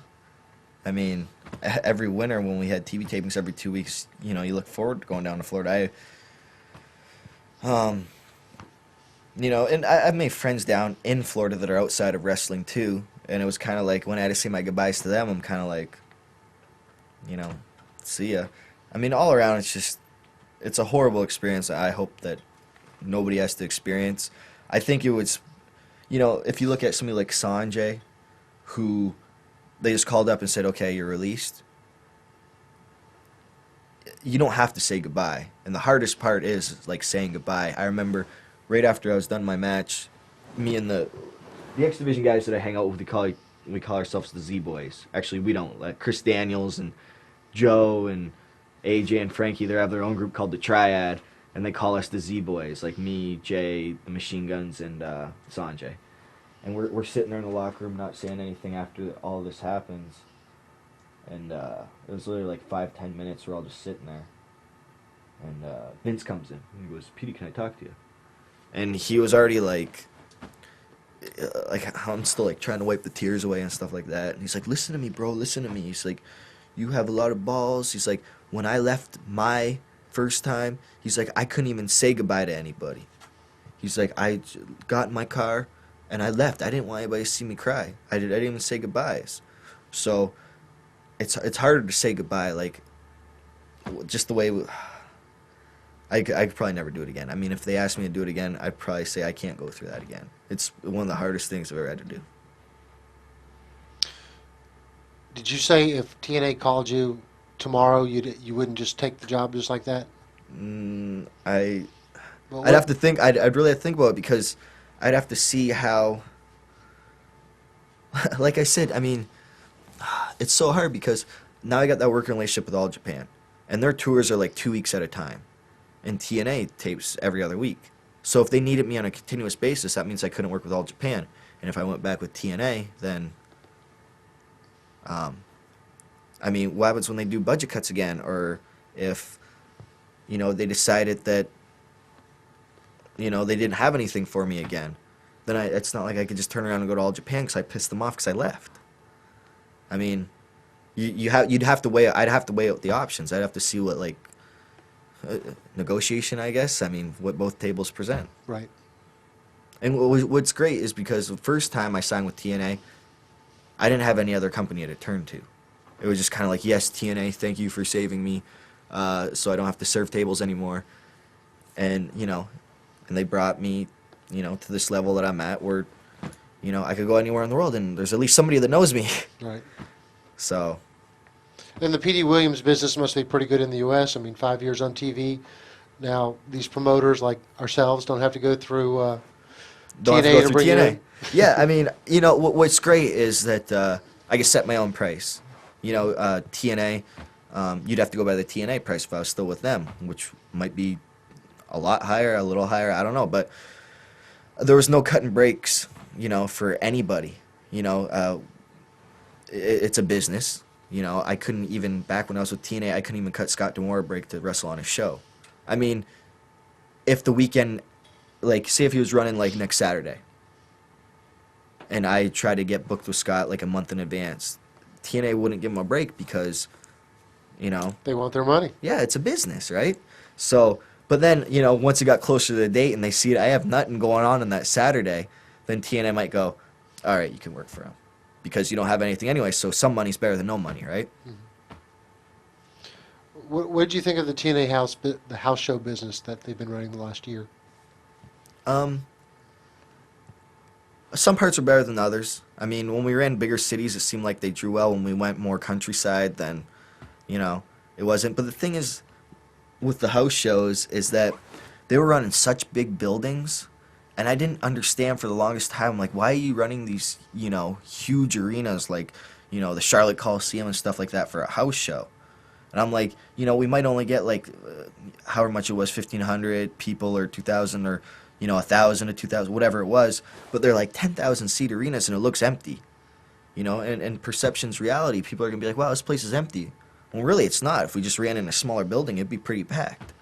And, but the reason why they were running big shows was because, or such big buildings, was because with the bad economy, like the buildings, the arenas were giving TNA a break. They were letting them have the building rent free.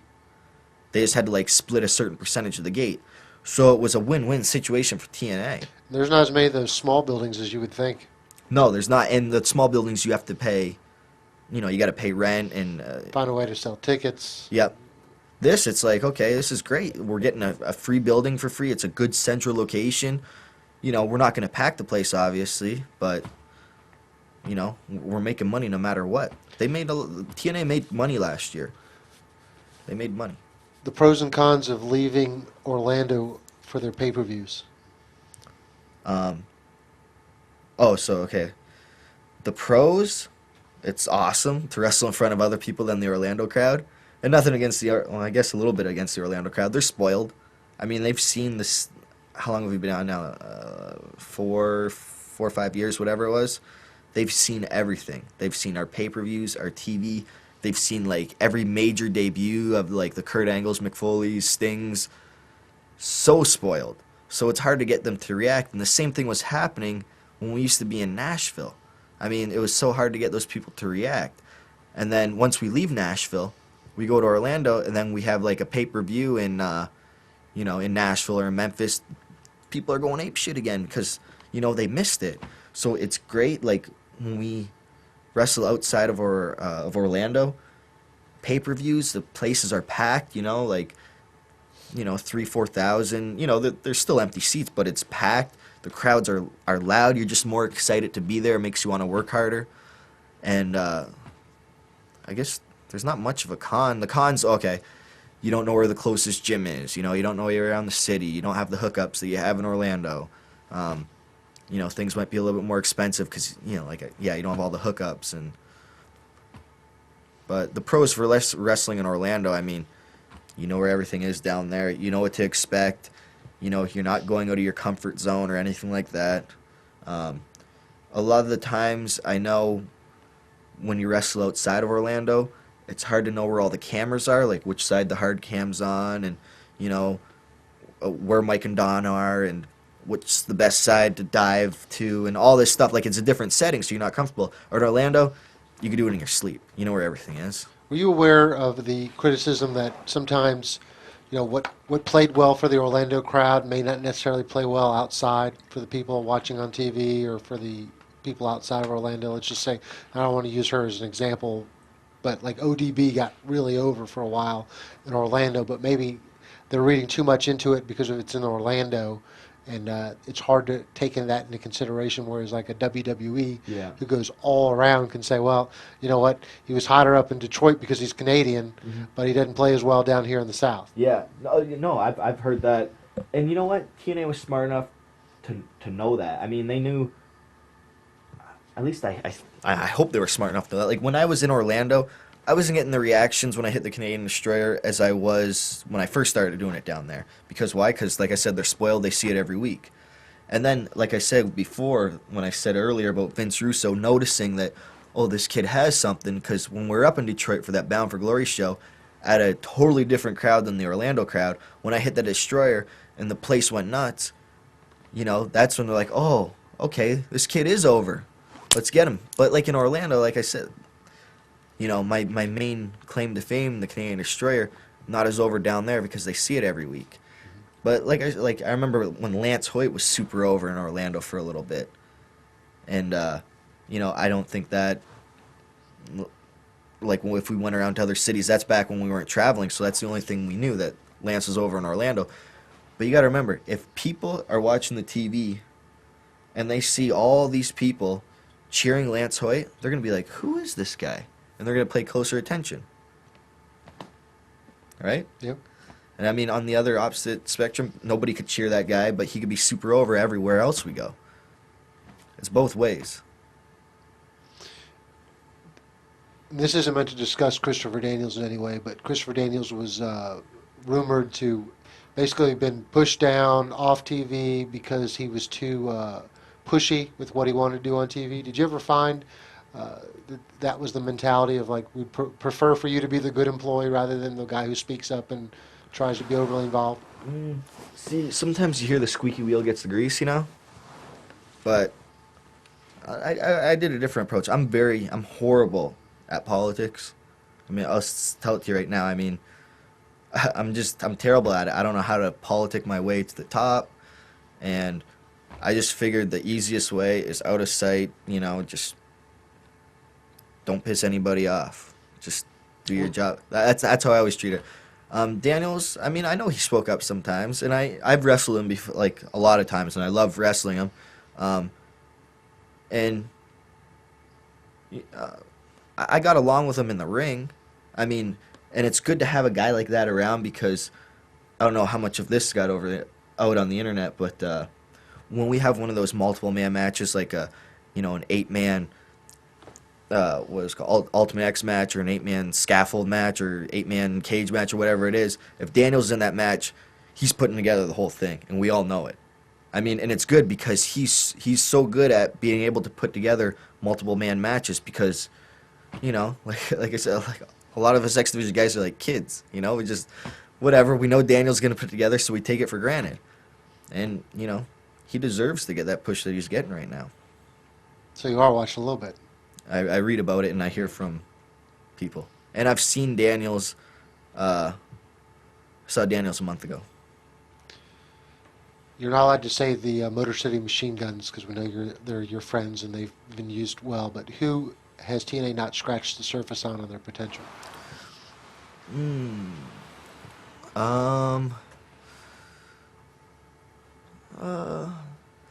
It's a tough one. Not even scratched the surface, huh? Right. Sanjay, I definitely think. He did some good promos. He had a really good body, and he's probably the most athletic guy in the company at the time. I think they could have did a lot more with him. Plus, in India, he was Hulk Hogan. I mean, and I heard TNA has a big fan base in India, so I think they could have did more with Sanjay, definitely. Who else? You know what? See, now it just seems like I'm talking about the released guys. Jimmy Rave is a hell of a worker. I mean, I don't know if it translates across on TV, but he's a good worker. I just think, you know, I don't know how comfortable he was doing that Guitar Hero gimmick, but I think he played it as well as he could, or anybody else could. I don't know. Give me some other names. I think they could push Shark Boy's more of like for the little kids, and if we want to hit that audience, I think you know, maybe they could use that. I don't know. That's if I ran the company. I don't know. How did guys like you look at companies like Ring of Honor and Pro Wrestling Guerrilla that hit a real niche fan base? Like how do I view them right now? They got their fan base. They're making their money. I mean, I don't know how PWG does it. They must make a hell of a lot of DVD sales, because when I go to the places and they're flying in guys from, like, me and other guys from, like, Detroit and, like, all the way across, like, the United States, and they're only having, like, 250, 300 people on the show, that can't be paying for all the plane tickets. So they have to be selling a hell of a lot of DVDs. And I think Ring of Honor is obviously a step up. I've only been to like 2 Ring of Honor shows, maybe 3. One of them I actually wrestled on. The other one was in Detroit, and I just went to say hello to the people. But they draw pretty big crowds, and they have a good DVD audience. Do you think their fan bases are different than the typical TNA fan base? See, TNA is not a typical fan base. If you could say, are they different than the WWE fan base? Definitely yes. I mean, Ring of Honor are more, they're smart to the business. They're smart marks. A lot of TNA fans are too. WWE fans, I'd say, obviously there's a lot of smart marks there, but they have a lot more casual fans. I mean, the one time I wrestled for Ring of Honor, I had a great time. I wrestled AJ, and I remember, people telling me, like, Ring of Honor fans do not like TNA wrestlers. And I'm thinking, like, oh, I'm going to get fucking booed out of this building. I heard, like, a couple months earlier, like, people actually turned their chairs around when Jeff Hardy came out to wrestle the Ring of Honor I think that fans. was about halfway through the match. Oh, halfway through the match? Okay, I don't know. So I'm thinking, like, oh, man. I'm like, they're just going to hate me. And then I came out, like, as a surprise, and they loved it. And I was like, oh, okay, good. And I'm like, at least they somewhat like me, good. And then after, I remember Gabe got pissed. I didn't know this till about maybe 2 years ago. AJ goes over, and then there's an angle. He was in the angle with, like, what's that group called with Jimmy Rave and Prince Nana? The Embassy. He was in an angle with them, so after he beat me, they beat him up or whatever, right? And I go to the back. And then the referee comes back. It's like, AJ wants you to go out there and hit him with a destroyer. I go, what? He goes, yeah, go out there, hit him with a destroyer. I'm like, all right. So I meet AJ on the ramp, and he's like, all right.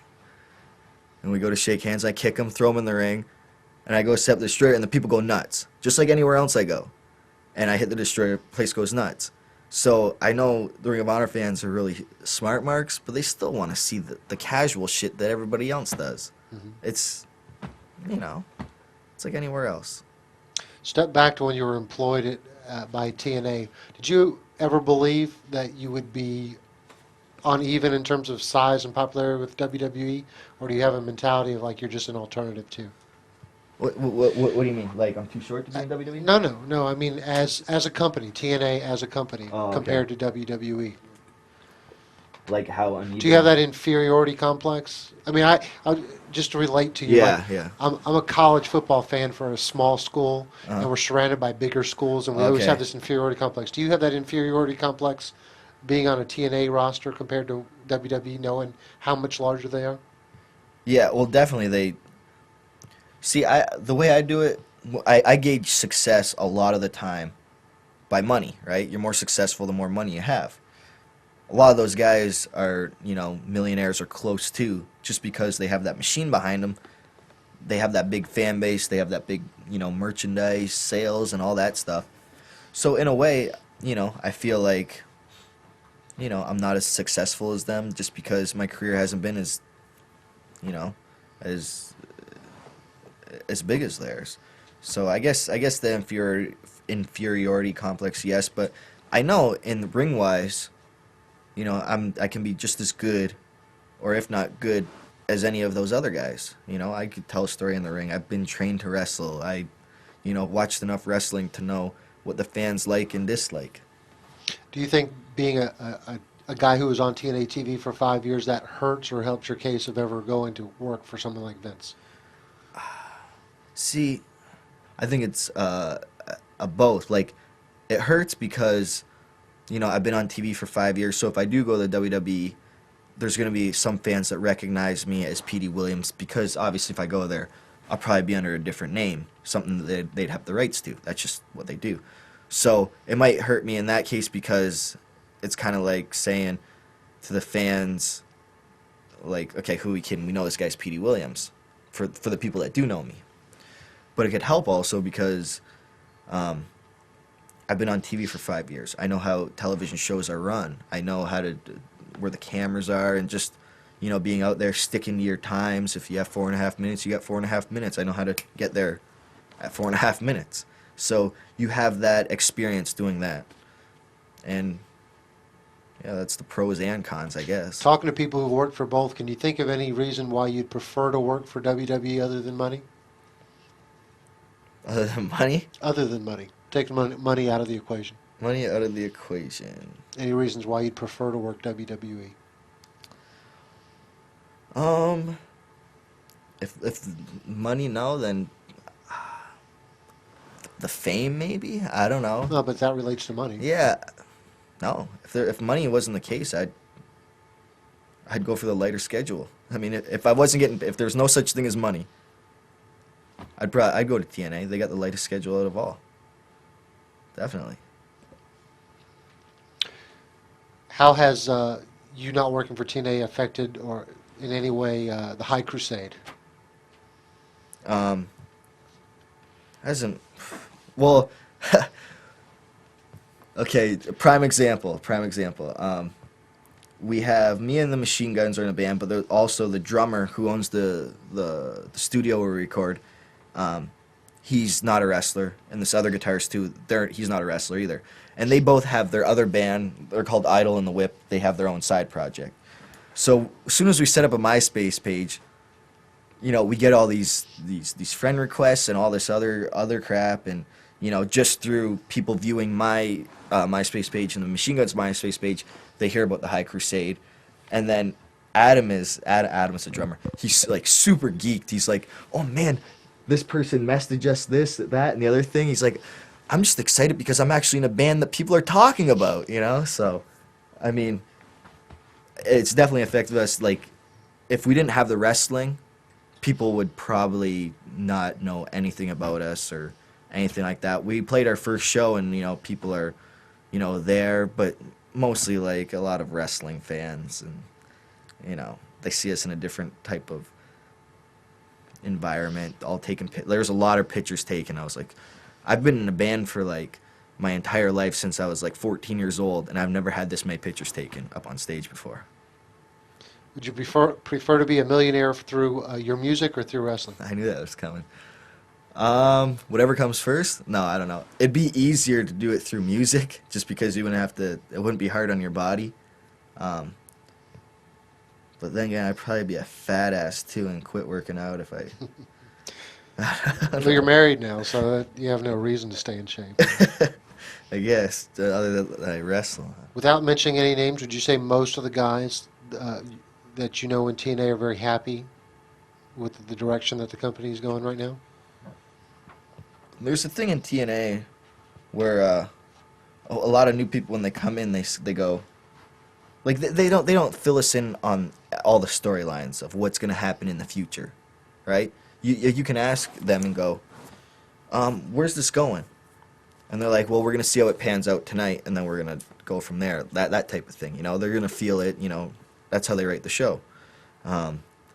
So a lot of new people that come in and they'll say, why are they doing this right now? And we all just laugh at the new guys and go, you gotta learn, man. You don't ask questions around here, right? Because like it's gonna change. Like it's always constantly changing what's gonna happen. You know, sometimes angles work, and sometimes they don't. If they don't, then that's when they scrap them. If they work, they keep going with them, right? But genuinely happy. Yeah, I mean, I think a lot of people, after seeing that I was released,